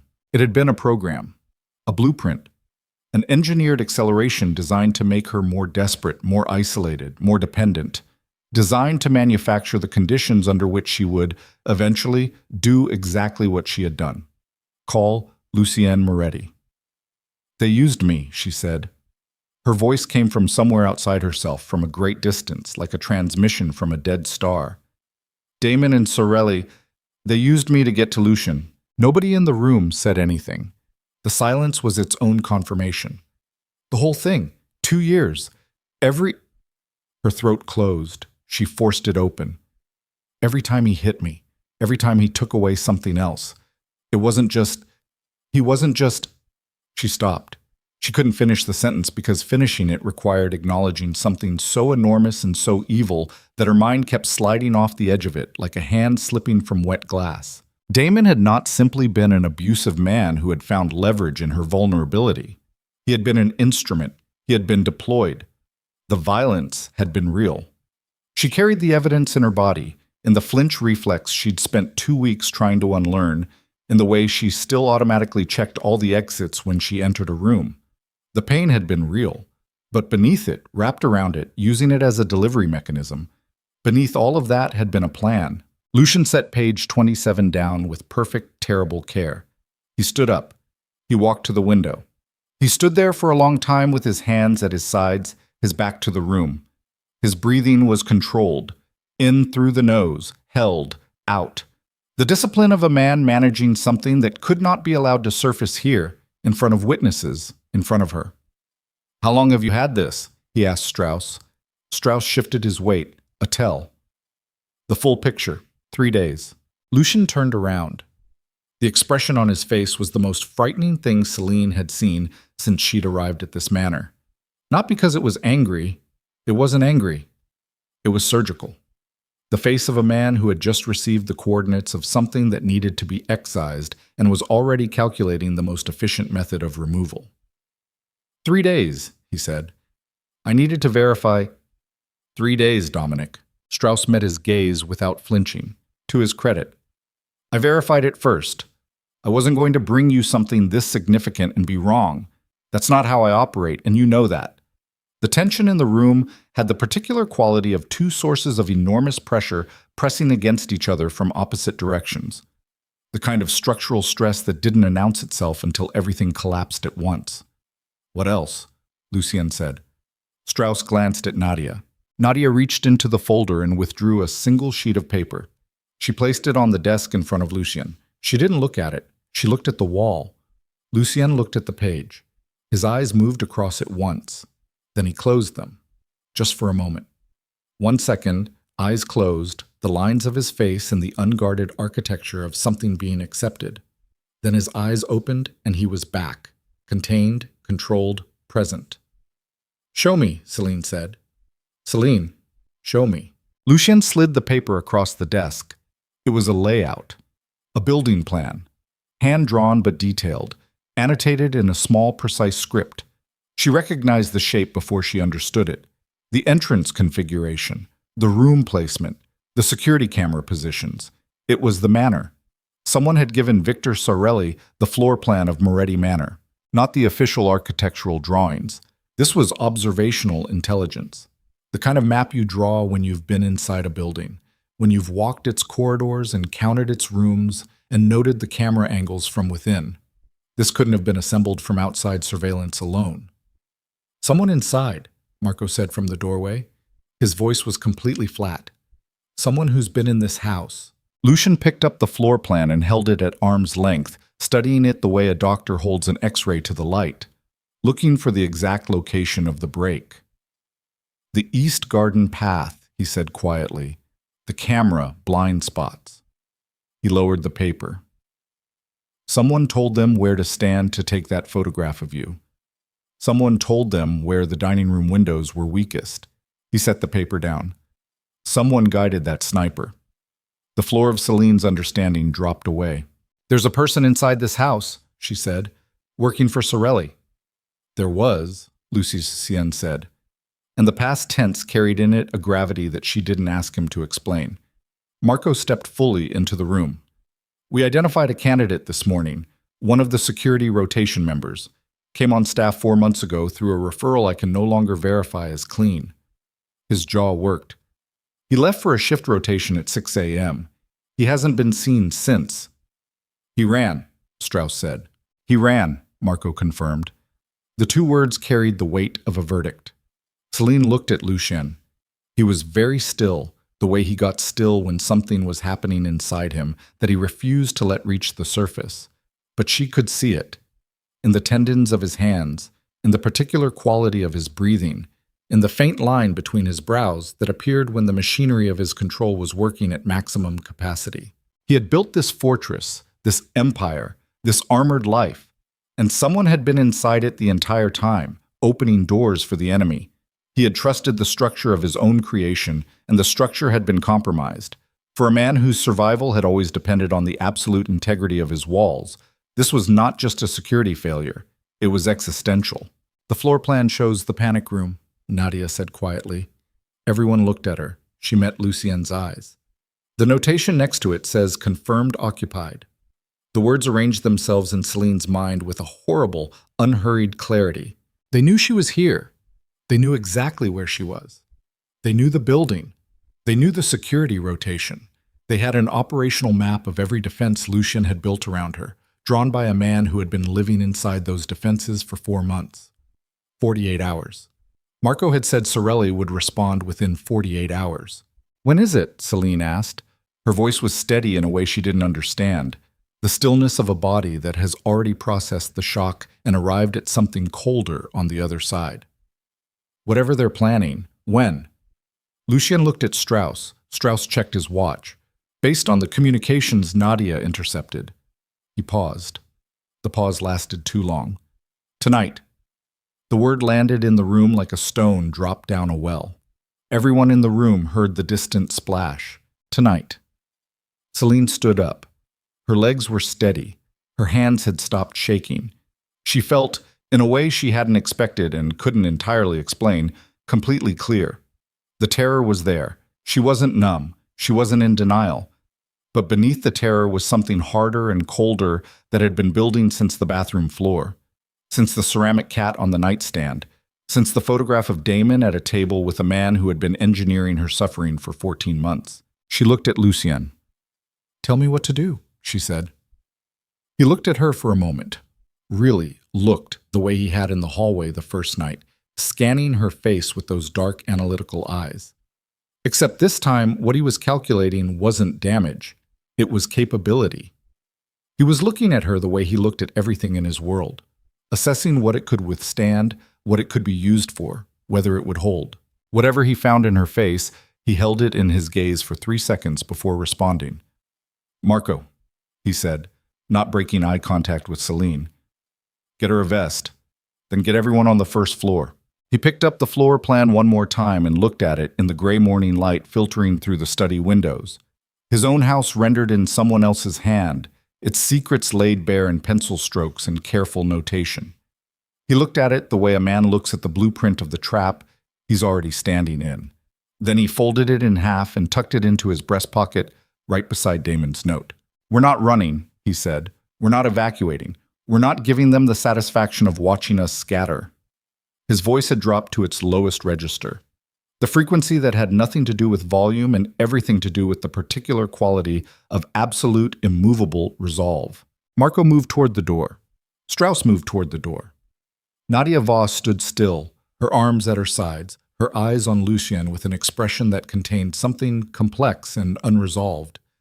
The expression of a woman who had come to deliver intelligence to a man she had every reason to hate, and found herself hoping, against the grain of every rational objection, that he survived the night. Lucien turned to Selene. "There's something you need to know," he said. "Before tonight. Before any of this." He stopped. The words seemed to cost him something real, something drawn from a depth he rationed carefully. "When you called me that night, when I heard your voice on the phone, I already knew you were in trouble." She stared at him. "What?" "I'd been watching Damon Cross for 3 weeks, passively, because his name had come up twice in surveillance adjacent to Sorelli's organization, and any name that comes up twice gets a file. When I ran the file, I found the connection to you." His jaw tightened. "I was already planning to reach out, to warn you, but I called first." "Yes." "So you knew," she said slowly, each word measured, tested for weight before she committed it to air. "You knew there was a possibility that my relationship with Damon wasn't just... I knew there was a connection I didn't fully understand yet. I didn't know the scope." His eyes didn't waver. "I should have moved faster. If I had reached out a week earlier..."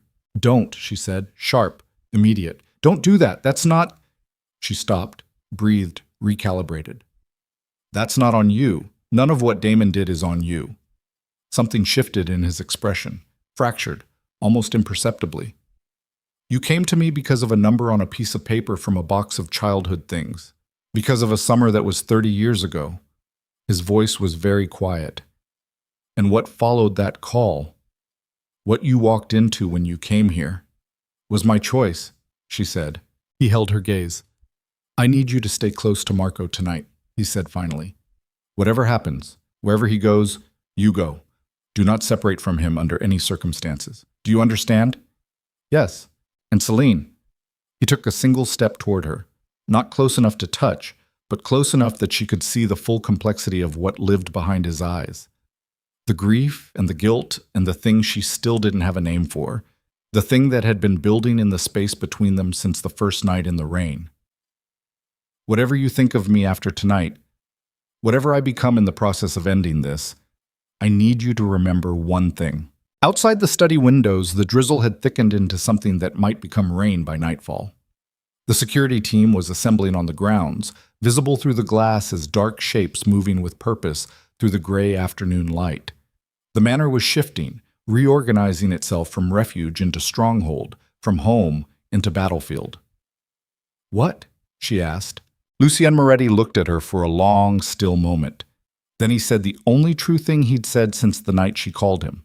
Stripped of strategy, stripped of calculation, stripped of the cold machinery of a man who had built an empire on controlled emotion and ruthless pragmatism. "I would burn everything I built to the ground before I let them." "Let them touch you." The sentence finished itself in the empty study after Lucien had already turned and walked out the door, leaving the words hanging in the air like smoke after a shot. Selene stood still for 3 seconds, feeling the weight of them settle into her chest. Not romantic, not tender, but absolute. The declaration of a man who had already calculated the cost and found it acceptable. Then Marco appeared in the doorway with a ballistic vest. "Arms up," he said. She raised her arms. He fitted the vest over her torso with the practiced efficiency of someone who had done this in darkness, in moving vehicles, under fire. His fingers checked the side clasps twice, then pressed the front panel once, hard, like testing a wall for structural integrity. "It'll stop a handgun round up to 40 meters, he said. "Won't do much for a rifle at close range, so don't let anyone get close with a rifle." "Helpful," she said. "I'm a helpful person." He handed her a phone, new, clean, loaded with a single contact. If we get separated, you call that number. Someone answers within 10 seconds. If they don't answer in 10 seconds, you run. You don't wait for 11. Where do I run? Northwest. There's a storm drain access point 40 meters past the rear garden wall. Steel grate, painted black, looks like everything else. You lift it, and you go down, and you keep going northwest until you hit the maintenance tunnel that runs under Kellner Avenue. There's a car parked above the second access point. Keys are above the visor. He held her eyes. You don't come back. You drive to the address I'm about to give you, and you stay there until someone comes for you. Marco, memorize the address. She memorized the address. The manor had become something unrecognizable in the space of 3 hours.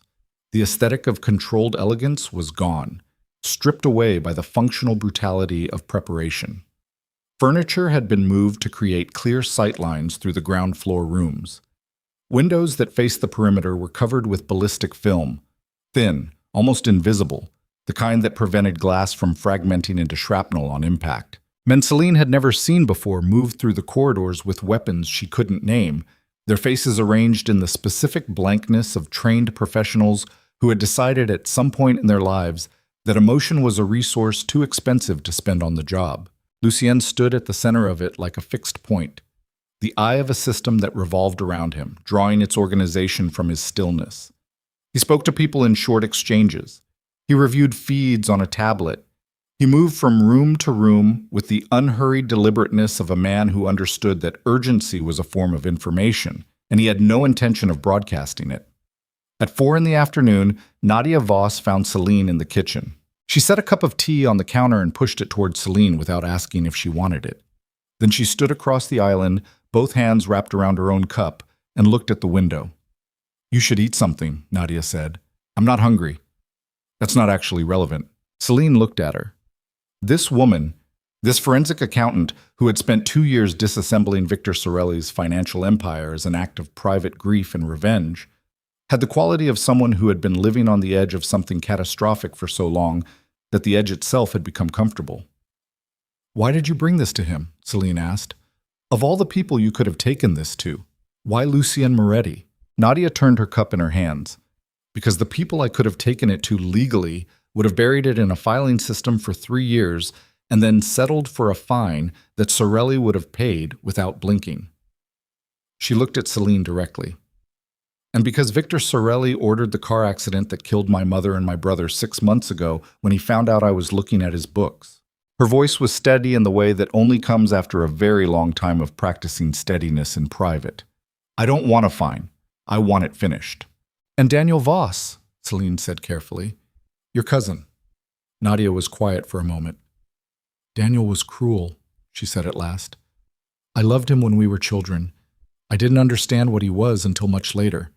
By then, people had already been hurt by it." She paused. "What Lucien did, I understand it. I don't absolve it, but I understand it." She looked at Selene with an expression that was complicated and honest and tired in the way that only the truth produces. "I think you do too." Selene picked up the tea. It was too hot, but she drank it anyway. At 6 p.m., the rain intensified. By 8, it was a full storm, the real kind, the kind Chicago produced when it was serious about it, with horizontal sheets of rain and thunder that rolled across the lake and hit the city like a wave hitting a seawall. The security lights on the perimeter strobed in the downpour. The cameras ran continuous feeds that Marco monitored from the ground floor command room, his eyes moving between screens with the rhythmic patience of a man who would keep watching for exactly as long as it took. At 9:43, the motion sensors on the north perimeter fired. Then the east. Then simultaneously, 3 contacts on the south wall. Marco looked up from the screens. He said one word into his earpiece. Then he turned to Selene, who was sitting across the room, and said it again, out loud, for her. "They're here." The first explosion took out the generator on the north side of the property. The lights went to emergency power, a cold, reduced level that stripped the manor's interior of shadow and nuance and left everything in the flat, uncompromising clarity of red-tinted emergency LED. In that light, faces looked like photographs of themselves. The second explosion was larger, closer. It came from the east garden wall. The stripped ridge, the bare ground Lucien had cleared after the sniper shot. The wall held, but the gate didn't. The impact blew the iron structure inward in a single piece, like a door being kicked off its hinges, and through the security feed, Selene could see figures moving through the gap in organized lines, the kind of movement that spoke of pre-planned assault and rehearsed entry routes. They had the floor plan. They knew exactly where to go. "Southeast stairwell," Marco said into his earpiece. Then to Selene, "Move." She moved.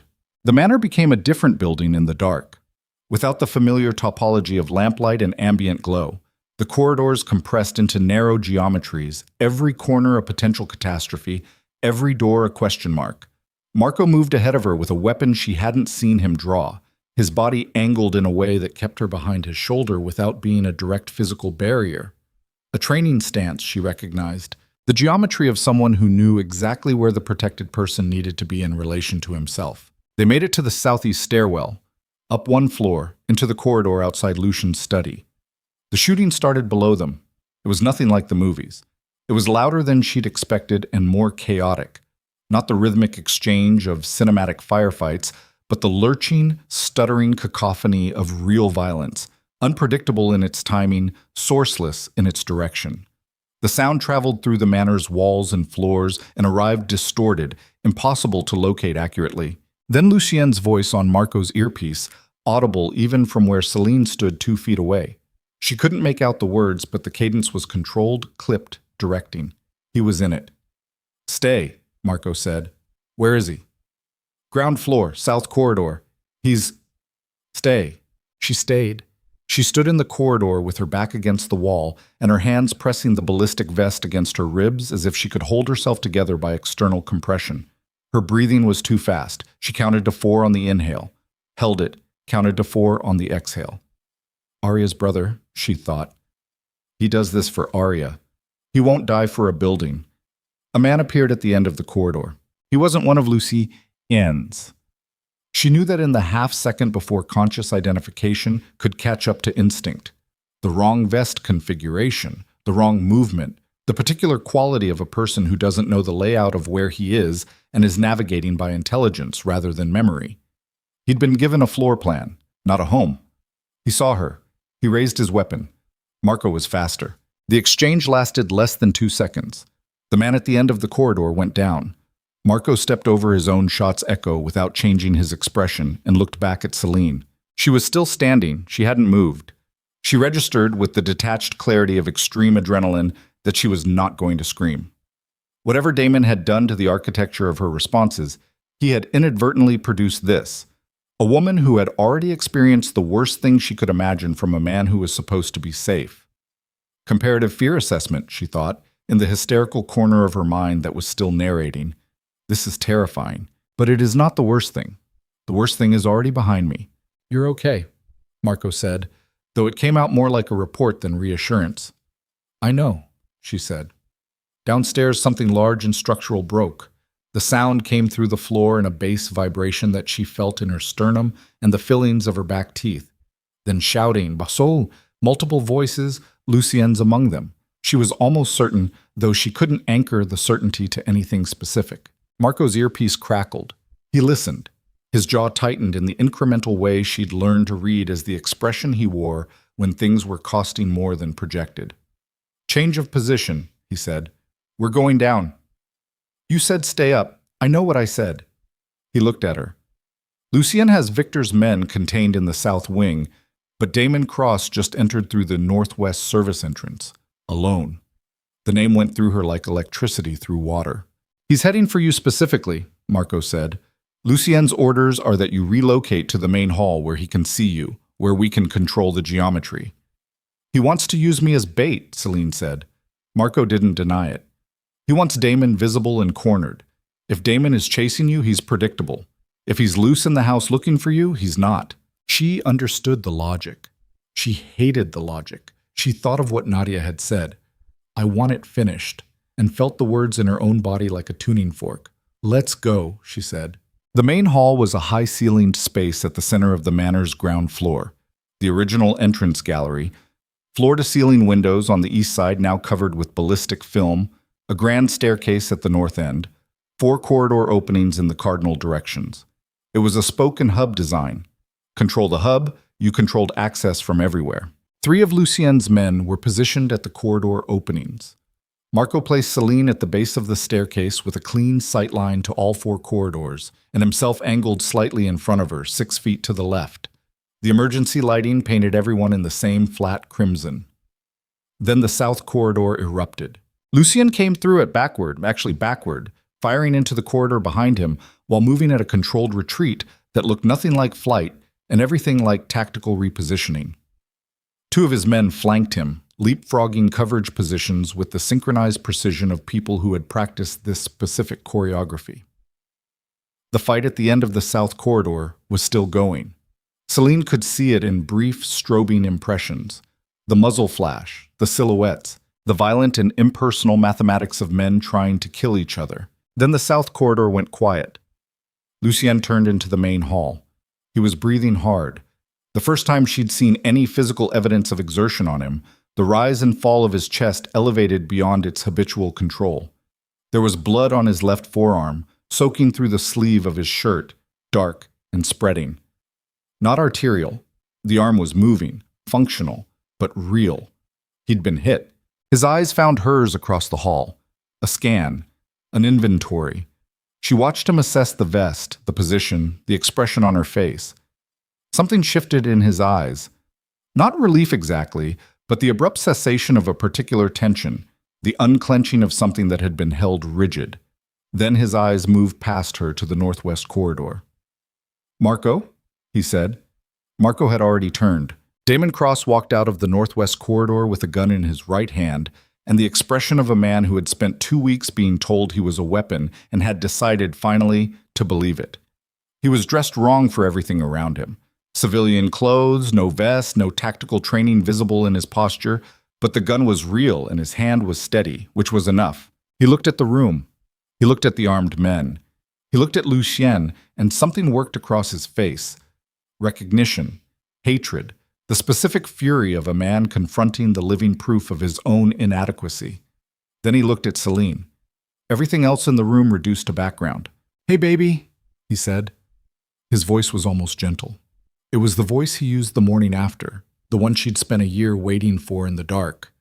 The soft, apologetic, almost confused voice of a man who wanted her to believe the last night hadn't happened, who wanted her to help him build the fiction that he was still the man she'd chosen. That voice, even here, even now, even with a gun in his hand and a dead man's floor plan in his pocket. The audacity of it was so immense she almost laughed. "Damon," she said, "come here." He held out his free hand, fingers open, patient. "We're leaving, you and me. You don't belong here, you never belonged here. Come on." "Put the gun down," Lucien said from across the hall. His voice was flat and final. Damon's eyes moved to him. The gentleness evaporated. "You don't talk to me. You don't get to talk to me." He took 3 steps into the hall, angling his body so he had sight lines to both Lucien and Selene. He was thinking tactically. She could see it, the approximation of tactical thinking, learned from someone else, wearing it poorly. "I know what you are. I know everything about you and your whole operation. I've been inside this house for 4 months. He shook his head. "You thought you were so untouchable. You thought nobody could get through your walls." Lucien said nothing. He stood very still with his bleeding arm at his side, watching Damon with the unhurried attention of a man waiting for the specific moment. "She called you," Damon said. His voice cracked on the word called, just slightly, just once. The fracture point of 2 years of constructed narrative meeting the reality that the woman he had systematically destroyed had found something he couldn't take from her. "After everything I did to make sure she wouldn't, after everything, she still called you." "Damon!" Selene's voice was steady. She didn't know where the steadiness came from, but she held on to it. "This is over. You know that. Whatever Victor Sorelli promised you, look around. It's over." "It's not over." "It is." She took 1 step toward him, not toward the gun, toward the man behind it, the man she had known, however badly she had known him, however engineered that knowing had been. There was something in him she could still reach, not to forgive, never to forgive, but to use. "You're alone, Damon. Victor's men are finished. You're standing in a room full of people who know exactly who you are and what you did. There's no version of this where you walk out with me. There's no version of this that goes the way you want it to go. His jaw worked. His gun hand flexed once. A micro movement, a check of grip, the physical tell of someone working through whether to use it. I loved you, he said. And the awfulness of it was that somewhere in the wreckage, beneath the calculation and the cruelty and the 2 years of engineered destruction, that was probably true. The most terrible things are always partially true. I know you think I didn't. I know you think it was all. He stopped. But I loved you. I know, she said. It wasn't forgiveness. It wasn't absolution. It was acknowledgement. The bare, brutal, adult acknowledgement that the worst things are never clean, never simple, never the province of monsters who can be neatly separated from the human beings they once were. She looked at Damon Cross, the man who had been recruited to destroy her, who had executed the recruitment with authentic feeling, who had somehow found a way to be both instrument and person simultaneously, which was the most human and most damning thing about the whole catastrophe. I know, she said again, and I'm telling you to put the gun down. Not for me. For you. Because there's still a version of you that survives this night, and it requires you to put the gun down right now. Damon stared at her. His eyes were glassy. Not tears exactly, but that state adjacent to tears where the eyes can't quite commit to either wet or dry, where the person holding it back is doing so entirely on the fuel of pride and a story about themselves they haven't finished believing yet. His gun hand lowered 2 inches. Then Victor Sorelli stepped out of the east corridor. He was not what she had pictured. She had constructed him from second-hand description, dangerous, unpredictable, limitless, and had unconsciously assembled a figure of scale and menace that matched those adjectives. Victor Sorelli was a compact man in his late 50s, with thinning gray hair and the patient, deliberate movements of someone who had survived long enough in a violent world to understand that spectacle was a luxury for people who couldn't afford patience. He was holding a gun. He was not pointing it at Lucien. He was pointing it at Nadia Voss, who was in front of him with his left arm across her shoulders in the precise configuration that turned another human being into a shield. He'd been in the house the whole time, not with his assault team at the perimeter. Inside. Already inside before they started, because the floor plan had been drawn by someone who knew every entrance, including the ones that weren't on the architectural drawings. Lucien, Victor said. His voice was conversational. A man making dinner plans. This has gone on long enough, don't you think? The room rearranged itself. Every weapon, every body, every calculation reorienting around the new fixed point of Victor Sorelli and the woman in front of him. Marco's gun was up. Lucien's men at the corridor openings had tightened their postures but couldn't fire. Not with Nadia in the way. Not at that angle. Lucien himself stood perfectly still, his bleeding arm still at his side, his face entirely unreadable. Damon to Selene's left had gone rigid. His gun was back up, pointed at Lucien, but his eyes were moving between Victor and Nadia and the room with the erratic, rapid movement of a man realizing that the operation he was part of had a topology he hadn't been shown. Let her go, Lucien said. In a moment. Victor moved further into the hall, keeping Nadia exactly positioned, his movements economical and precise. He was comfortable. That was the most frightening thing. He was completely comfortable. I want to have a conversation first, a real one, without all the noise. You sent 15 men into my house and blew a hole in my garden wall. You're past conversation. I sent 15 men as a distraction. This, Victor's arm tightened almost imperceptibly around Nadia's shoulders, is the conversation. He looked at Selene. You must be the reason for all of this. I'll be honest, I expected something more remarkable. Selene looked at him. She felt a cold, clarifying hatred, pure, structural, not hot at all. The kind that doesn't cloud judgment but sharpens it. The accounting you sent me, Lucien said. He meant Nadia's documents. His eyes stayed on Victor. Federal investigators have copies. That was the first call I made after Strauss brought it to me. I know, Victor said without concern. I'll manage the federal angle. I always do. He tilted his head slightly. But that's not what tonight is about. Tonight is about you, Lucien. About what you're willing to trade. I don't trade. You'll trade this. Victor's gun, which had been pressed against Nadia's temple, moved with sudden deliberateness. He pointed it directly at Selene. Across the room, at a distance of 22 feet, Victor Sorelli looked at Selene Vey down the barrel of a weapon and said quietly, "Step away from Marco. Walk toward me. And this ends tonight without anyone else getting hurt." The hall went absolutely silent. Selene could hear her own heartbeat. She could hear the rain against the ballistic film on the windows. She could hear Lucien's breathing from across the room, controlled, measured, the sound of a man running every calculation available to him at maximum speed. She could hear Damon, to her left, make a small sound in his throat. Not a word. Just a sound. The sound of a man watching the story he'd told himself about tonight collide with the reality of tonight and sustain catastrophic damage. She looked at Victor, 22 feet. She looked at Lucien. She looked at Nadia, whose face had gone to the same stillness that Selene recognized. The stillness of a person who has already accepted the worst and is now operating purely on will. Then Selene looked at Marco. Marco's eyes met hers. His face was unreadable. But his gun hand, she noticed. His gun hand had shifted 3 degrees to the right. Just 3 degrees. Enough to clear her shoulder if she moved left. Enough to create a geometry that worked. She looked back at Victor. She took a breath. And then she did something that nobody in the room expected. Not Marco, not Lucien, not Victor, not Damon, not anyone who had calculated the variables of this moment and arrived at predictions about the behavior of a woman who had spent 2 years learning to make herself small. She took a step. Not backward. Not toward Victor. She took a step to the left, exactly 3 degrees, and the room exploded. Marco fired in the same instant Selene moved left, the shot passing through the geometry she had created with that single deliberate step, crossing the 22 feet of hall in a fraction of a second that lasted long enough for her to see Victor Sorelli's gun hand jerk upward as the round caught his shoulder.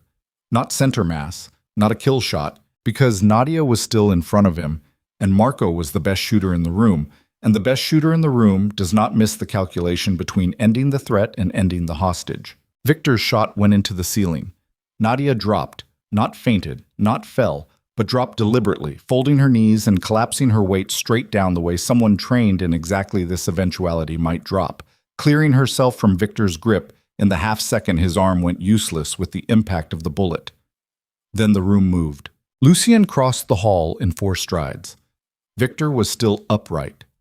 The shoulder wound had taken his gun arm but not his legs, not his will, and he turned with the gun switching to his left hand with the adaptability of a man who had survived decades of exactly this kind of emergency. He raised it. Lucien hit him like a wall falling. The impact drove Victor back into the east corridor and entrance, both men going into the doorframe with a sound that was felt as much as heard. The dense, percussive collision of 2 bodies moving at full force, no technique, no elegance, just the raw physics of mass and velocity.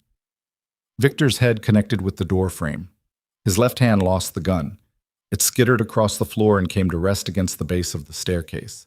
They went down together. Selene stood in the center of the hall. Her ears were ringing. Her heart was doing something that might have been medical if sustained. Around her, the hall reorganized itself with savage efficiency. Marco moving to cover Victor's position, 2 of Lucien's men sweeping the east corridor, a third recovering Victor's weapon from the floor. Then she remembered Damon. She turned. He was still in the northwest corridor entrance, exactly where he'd been standing when Victor stepped out, exactly where the entire geometry of the room had shifted and left him stranded. No longer the man with a plan, no longer the recruited asset executing a mission, just a man with a gun in a room where everything had gone wrong simultaneously, and the woman he'd come to reclaim was standing 20 feet away, looking at him with an expression he'd never seen on her face before. Not fear. Not the terrible provisional hope she'd worn for 2 years. That fragile, awful hopefulness that said, maybe this time, maybe tonight, maybe if I do everything right. She was looking at him the way she might look at a car wreck she'd already driven past.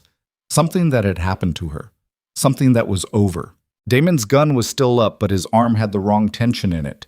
The trembling, overcorrecting tension of a limb that had been prepared for one confrontation and found a different one. His eyes moved between Selene and the sound of Lucien and Victor fighting in the corridor behind her, and the armed men who were now, with the casual deliberateness of professionals cleaning up after a job, orienting their attention toward him. Damon, Selene said. His eyes came back to her. Just her. The rest of the room fell away for him in the way she recognized. The tunnel vision of obsession, the narrowing of the entire world down to one fixed point. It had been the thing she feared most about him. Standing here, now, on this side of it, she understood it differently. Not as power, but as poverty. The poverty of a man who had invested everything in one person because he had nothing else, and called that love because he didn't know the difference. This isn't what you wanted, she said. Her voice was level. She wasn't performing calm. She was simply, oddly, calm. The way the air is calm directly after lightning has discharged. None of this is what you wanted. You wanted me to need you. You wanted to be necessary. She took one step toward him, not in submission, in the particular authority of a person who has already survived the worst this man could do. I needed you once. That part was real, and you burned it down. You burned it down so slowly and so completely that by the time I understood what was happening, there was nothing left. Damon's jaw worked. His gun arm trembled. I'm not going to forgive you, she said. I want you to hear that clearly. What you did, what you were paid to do, and what you chose to do beyond being paid, those are two different categories of damage, and I'm not going to sort through them tonight. But I'm going to tell you one true thing. He waited. He was always waiting for her to offer him something. That never changed. You still have a choice, she said. Right now, in this room. You put that gun down and you walk out of this manor and you go somewhere very far away from this city and you spend the rest of your life figuring out who you are without someone else's pain to define you, or you don't. She held his eyes. But you don't get me either way. That choice doesn't exist anymore. The gun came down, not all at once, in stages, like a structure losing load-bearing integrity, one element at a time. His elbow bent, his wrist dropped. The barrel angled toward the floor. His whole body seemed to exhale something it had been holding for years, some rigidity of conviction that had kept him upright through everything, and without it he looked suddenly, surprisingly young, like the person he might have been before whatever had made him the person he was. He set the gun on the floor. He straightened up. He looked at Selene one more time, a look that she would spend a long time afterward trying to categorize, and eventually stop trying because some things resist the taxonomy of language. Then Marco stepped forward, and two men flanked Damon, and he let them take him without resistance. In the corridor behind her, the sounds of struggle had stopped. She turned around. Lucien was standing. Victor Sorelli was on the floor with his back against the wall, his right arm held at an angle that indicated the shoulder wound had been compounded by the fight, his face the color of old concrete. He was conscious. His eyes moved around the corridor with the systematic assessment of a man still calculating, still looking for the exit that wasn't there. There was blood on Lucien's shirt, more of it now, the sleeve soaked through from the original wound, a fresh split at his eyebrow that was running in a thin line down his left temple and along his jaw. He was standing with his weight slightly favoring his right side.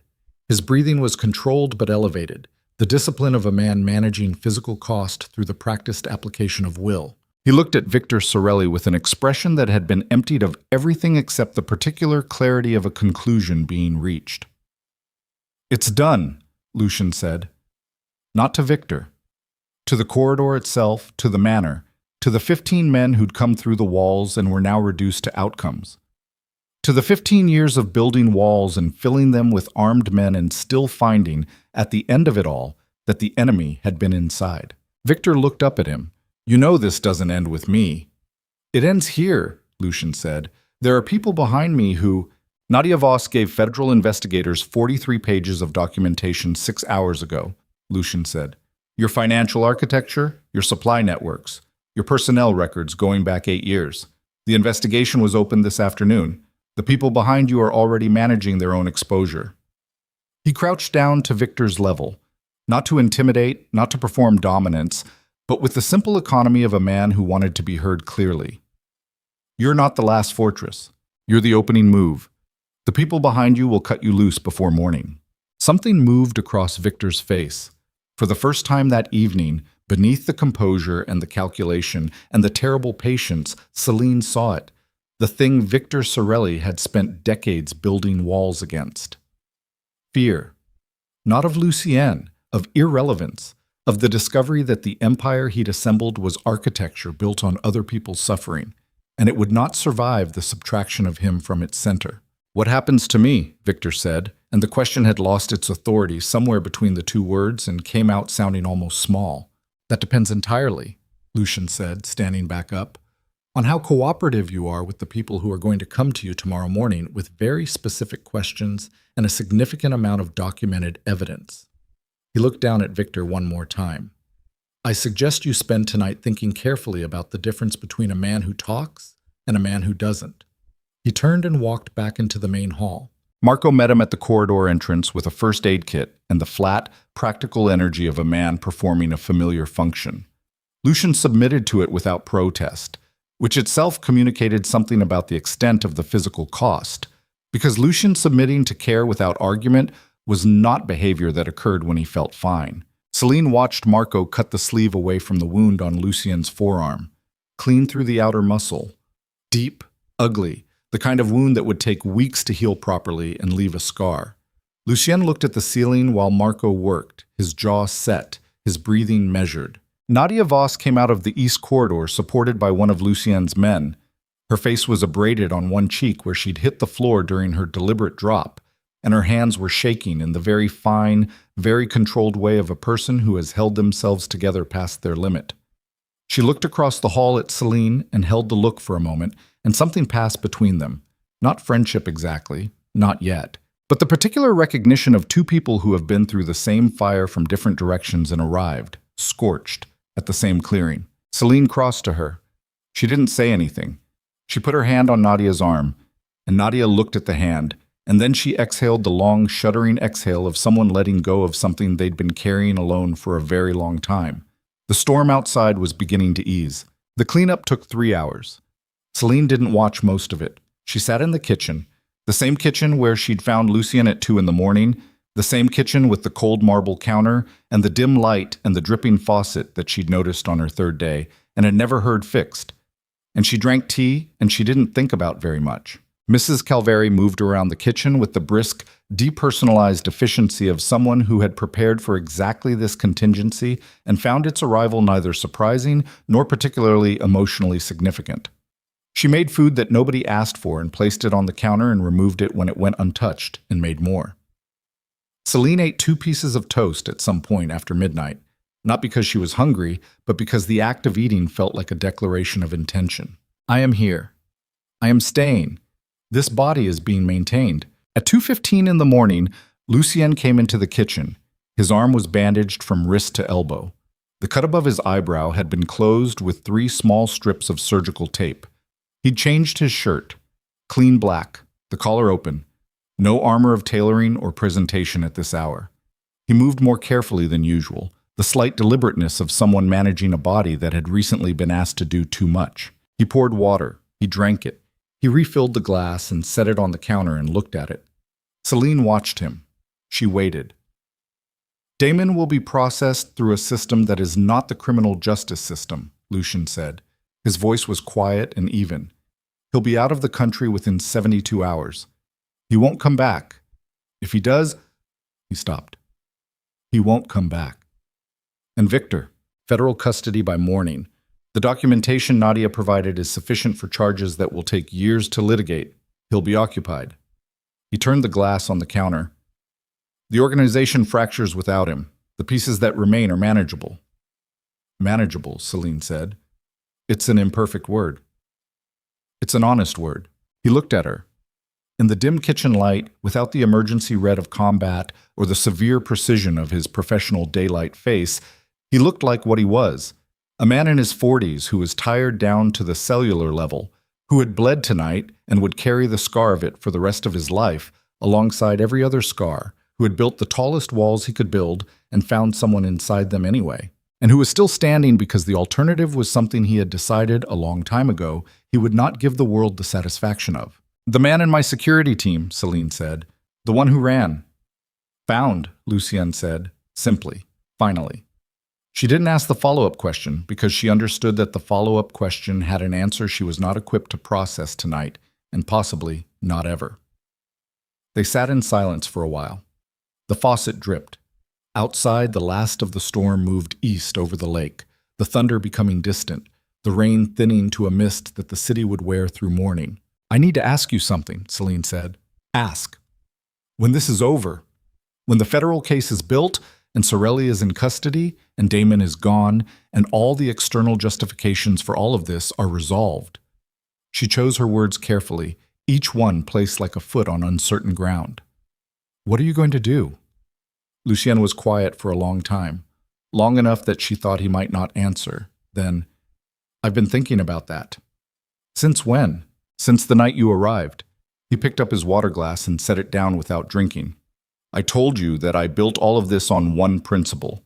No monster walks free twice." He paused. That principle served its function. It also produced things, consequences, methods, a kind of life, that I can no longer argue are worth what they cost. "Lucien, I'm not asking for absolution. I'm not building toward a confession." His voice was steady. "I'm telling you that I've been in the process of dismantling certain parts of my operation for 2 years, quietly, from the inside. Not out of fear of prosecution and not out of sentiment, because—" He stopped. The words seemed to require more than usual from him. "Because I built something in Arya's name, and I think if she could see what I built, she would be horrified by most of it." The name landed softly between them. It always did. The name of the woman who had been the architecture of everything, the wound around which the entire empire had calcified. "She would have been a doctor," Lucien said. His voice was barely above a murmur. "She had 2 semesters left of her pre-med program when she met Daniel Voss. She wanted to work with trauma patients." He looked at his water glass. "She had the disposition for it. The patience.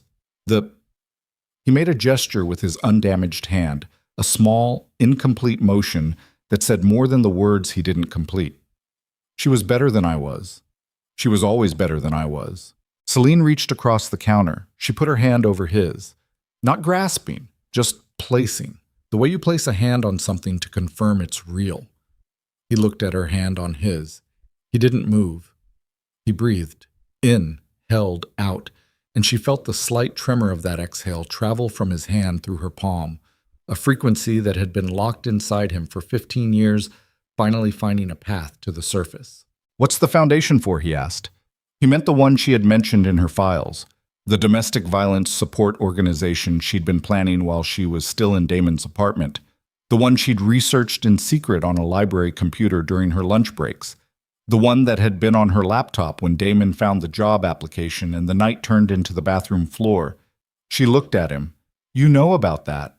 "I know about everything," he said, not with arrogance, with the exhaustion of a man for whom comprehensive knowledge had been a survival requirement so long he'd forgotten it wasn't normal. "I'm sorry, I should have mentioned—" "It's fine." She left her hand where it was. "It's a resource center, emergency funding, legal support, safe housing access, for people who are in the process of leaving." She paused. "People who need someone to make the logistics of escape manageable enough to attempt. Because most people don't leave because the danger isn't real to them. They don't leave because the logistics of leaving are designed by their circumstances to be impossible." Lucien looked at her with an attention so complete it was almost uncomfortable. "How much funding do you need?" "That's not— How much?"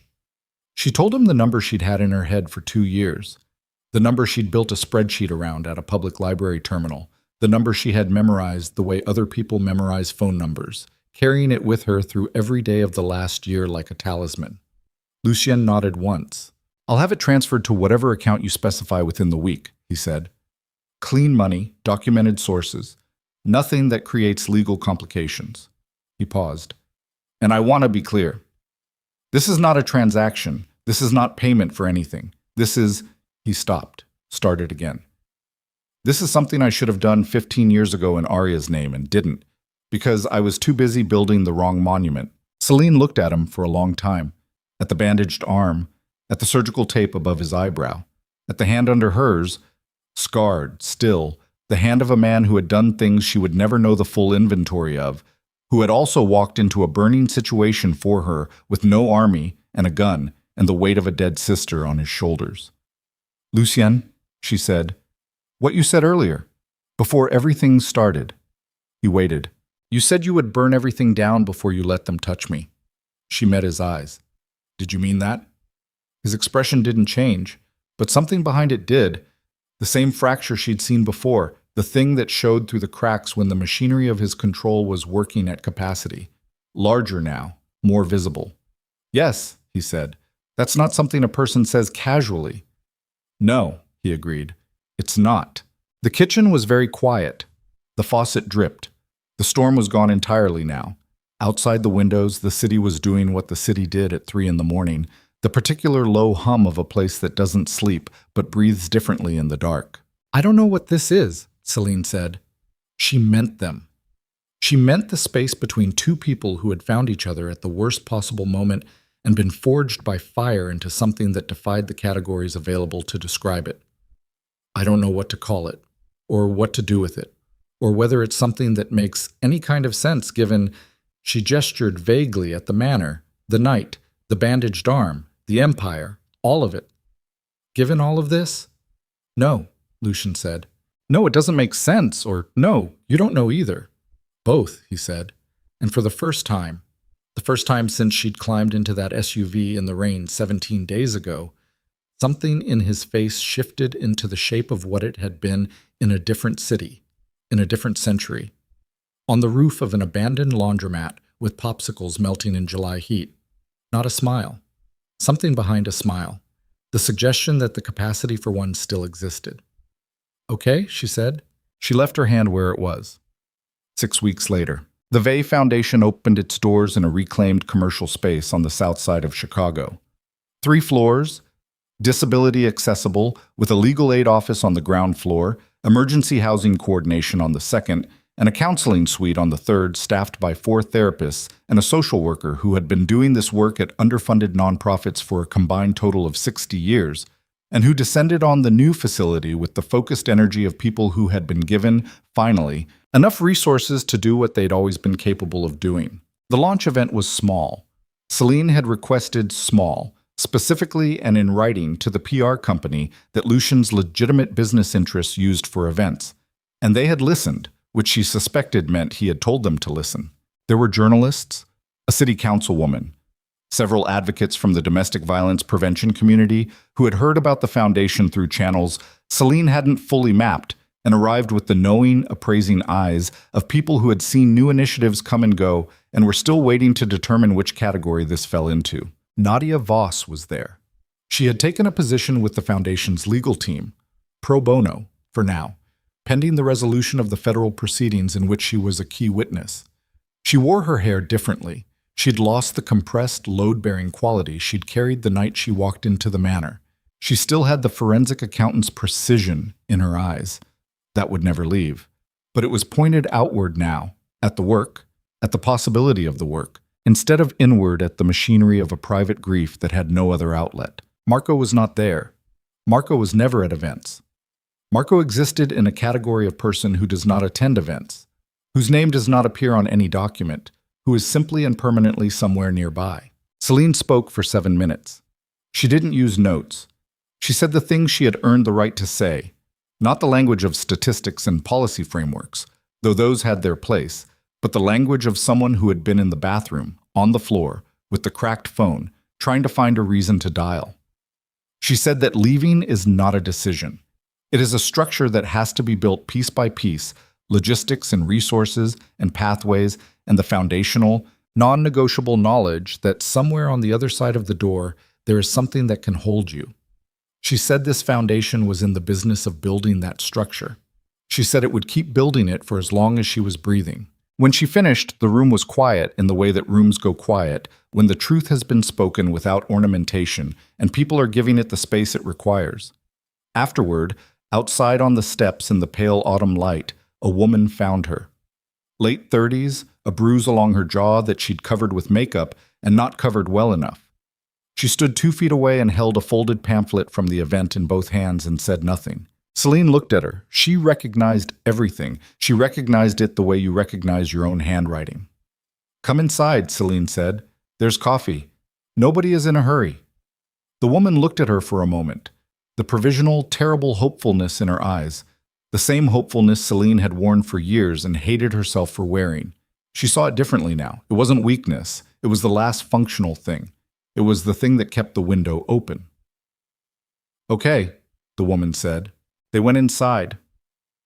That evening, Lucien was on the rooftop of a building 6 blocks north, one of the legitimate real estate holdings that formed the public face of what remained of his interests, now in the ongoing and complicated and deeply imperfect process of being restructured into something with fewer bodies in its foundation. He stood at the edge of the roof with his hands in the pockets of his coat, watching the city's lights come on as darkness settled. He could see the foundation building from where he stood. The lights were still on in 3 of the floors. He could see movement in the windows, the sustained, purposeful movement of work being done. His arm ached. The wound was healing cleanly, the scar forming in a thin ridge across his forearm that would join the existing inventory of marks his life had left on his body. He had stopped expecting his body to look like anything other than what it was, the physical record of a set of choices that had been, in varying degrees, his to make. Victor Sorelli had been arrested at 6:45 a.m. on the morning after the manor. The federal case was, by all accounts he'd received from lawyers he trusted, substantial. The remaining elements of Victor's organization were dispersed, leaderless, currently focused exclusively on their own preservation. The threat had been contained. The war was over. Damon Cross had been delivered to a cargo flight at a private airfield and was currently somewhere in Eastern Europe, stripped of his passport and his phone and his access to the networks that had made him useful, beginning the long, unstructured project of figuring out who he was without a woman to define himself against. The informant, the security rotation member who had spent 4 months inside Lucien's walls drawing maps for the enemy, had been located in a roadside motel in Indiana. What had followed that location was not something Lucien had been present for. He had given instructions and walked away, and he had not walked away feeling clean, and he was not going to pretend otherwise. This was the ledger. He carried it without pretending it was lighter than it was. He heard footsteps on the roof access door behind him. He didn't turn around. He knew the weight and rhythm of those footsteps, had memorized them without intending to, the way the body memorizes things the mind hasn't gotten around to acknowledging. Selene came to stand beside him at the roof's edge. She was still in the clothes from the event, a dark jacket, her hair down. There was something different in how she occupied space. He'd been watching it change since she arrived at the manor, the gradual, hard-won return of a woman to the full dimensions of herself, the expansion back into territory that had been systematically taken. She stood differently. She moved differently. She looked at things directly instead of from angles, the sidelong vigilance of the permanently braced giving way to something more open, more frontal, more present. They stood together in the ambient noise of the city, traffic, wind off the lake, the distant machinery of 10,000 lives, and looked at the lights. "How did it go?" he asked. "Good," she said. Then, with the specificity he'd come to understand, was her version of precision. A woman came in at the end. She had a bruise she'd covered with foundation. She paused. She stayed for 3 hours. She's coming back tomorrow with her daughter. Lucien looked out at the city. "That's the first one," he said. "That's the first one," she agreed. He reached into his coat pocket and removed a small object. He held it out without looking at her. She looked down at it in his palm. The ceramic cat, her mother's gift, the chipped ear, the faded paint. She'd last seen it on the nightstand in the manor the morning after the attack. She hadn't asked what had happened to it. "I had it repaired," he said. The chip on the ear had been filled and painted, invisible now unless you knew to look. "Badly, probably. It's not the same as before." Selene took it from his palm. She turned it over in her hands, feeling the weight of it, the repaired ear, the difference between what it had been and what it was now. Not erased, not pretended away, but addressed, attended to, given back to her in a form that was honest about its history. "It's better," she said quietly. He looked at her then, fully, without the calculation, without the inventory of damage and threat assessment. Just looked. The way a man looks when he has stopped trying to protect himself from the act of looking. "What happens now?" he asked. She turned to face him. The city hummed below them. The lake was a black expanse beyond the grid of lights, the horizon where water and sky made no distinction. Somewhere out there, the storm of the last 3 weeks was dissipating over open water, breaking apart into weather, returning to the atmosphere. "I open the foundation every morning," she said. "I build the thing I need to build. I figure out who I am when I'm not surviving something. And this?" He meant them. The question was the same one she'd asked in the kitchen, stripped down to its simplest form. Selene looked at him for a long moment, at the scar on his hand, at the faint line from the surgical tape above his eyebrow, already fading, at the face that had been so many things to her in 17 days. Stranger, protector, weapon, grief carrier, the boy from the rooftop, the man from the rain. "I don't know yet," she said. "I think that's the first honest answer I've given about anything in 2 years." Something in his expression settled. Not relief, not resolution, but the particular stillness of a man who has been handed an honest answer when he expected a performed one, and has found the honesty sufficient, more than sufficient. "I can work with not knowing yet," he said. "I thought you might," she said. Below them, the city moved and breathed and continued its enormous, indifferent, necessary life. The lights of the foundation building were still on. Someone was still working. The first woman and her daughter were somewhere in the city tonight, having left the building with a folder of resources and an appointment for tomorrow and the small, fragile, non-trivial knowledge that there was a door they could walk through. Lucien Moretti stood on the roof of a building that was in the long process of becoming something different from what it had been, beside a woman who was in the same process, in the same city, in the same autumn light, and he did not know what came next.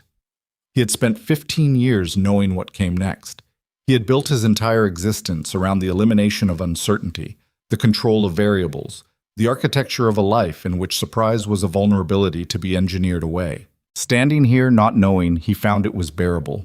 More than bearable. The wind came off the lake, carrying the cold, mineral smell of deep water and coming winter, and Selene turned her face toward it with her eyes closed, and Lucien watched her do it, and the city below them was lit like a map of everything that was still possible. And the storm was over, and the night was clear, and somewhere in it, two people who had found each other in the worst of circumstances were standing at the edge of something that didn't have a name yet. That was enough. That was, for now, exactly enough.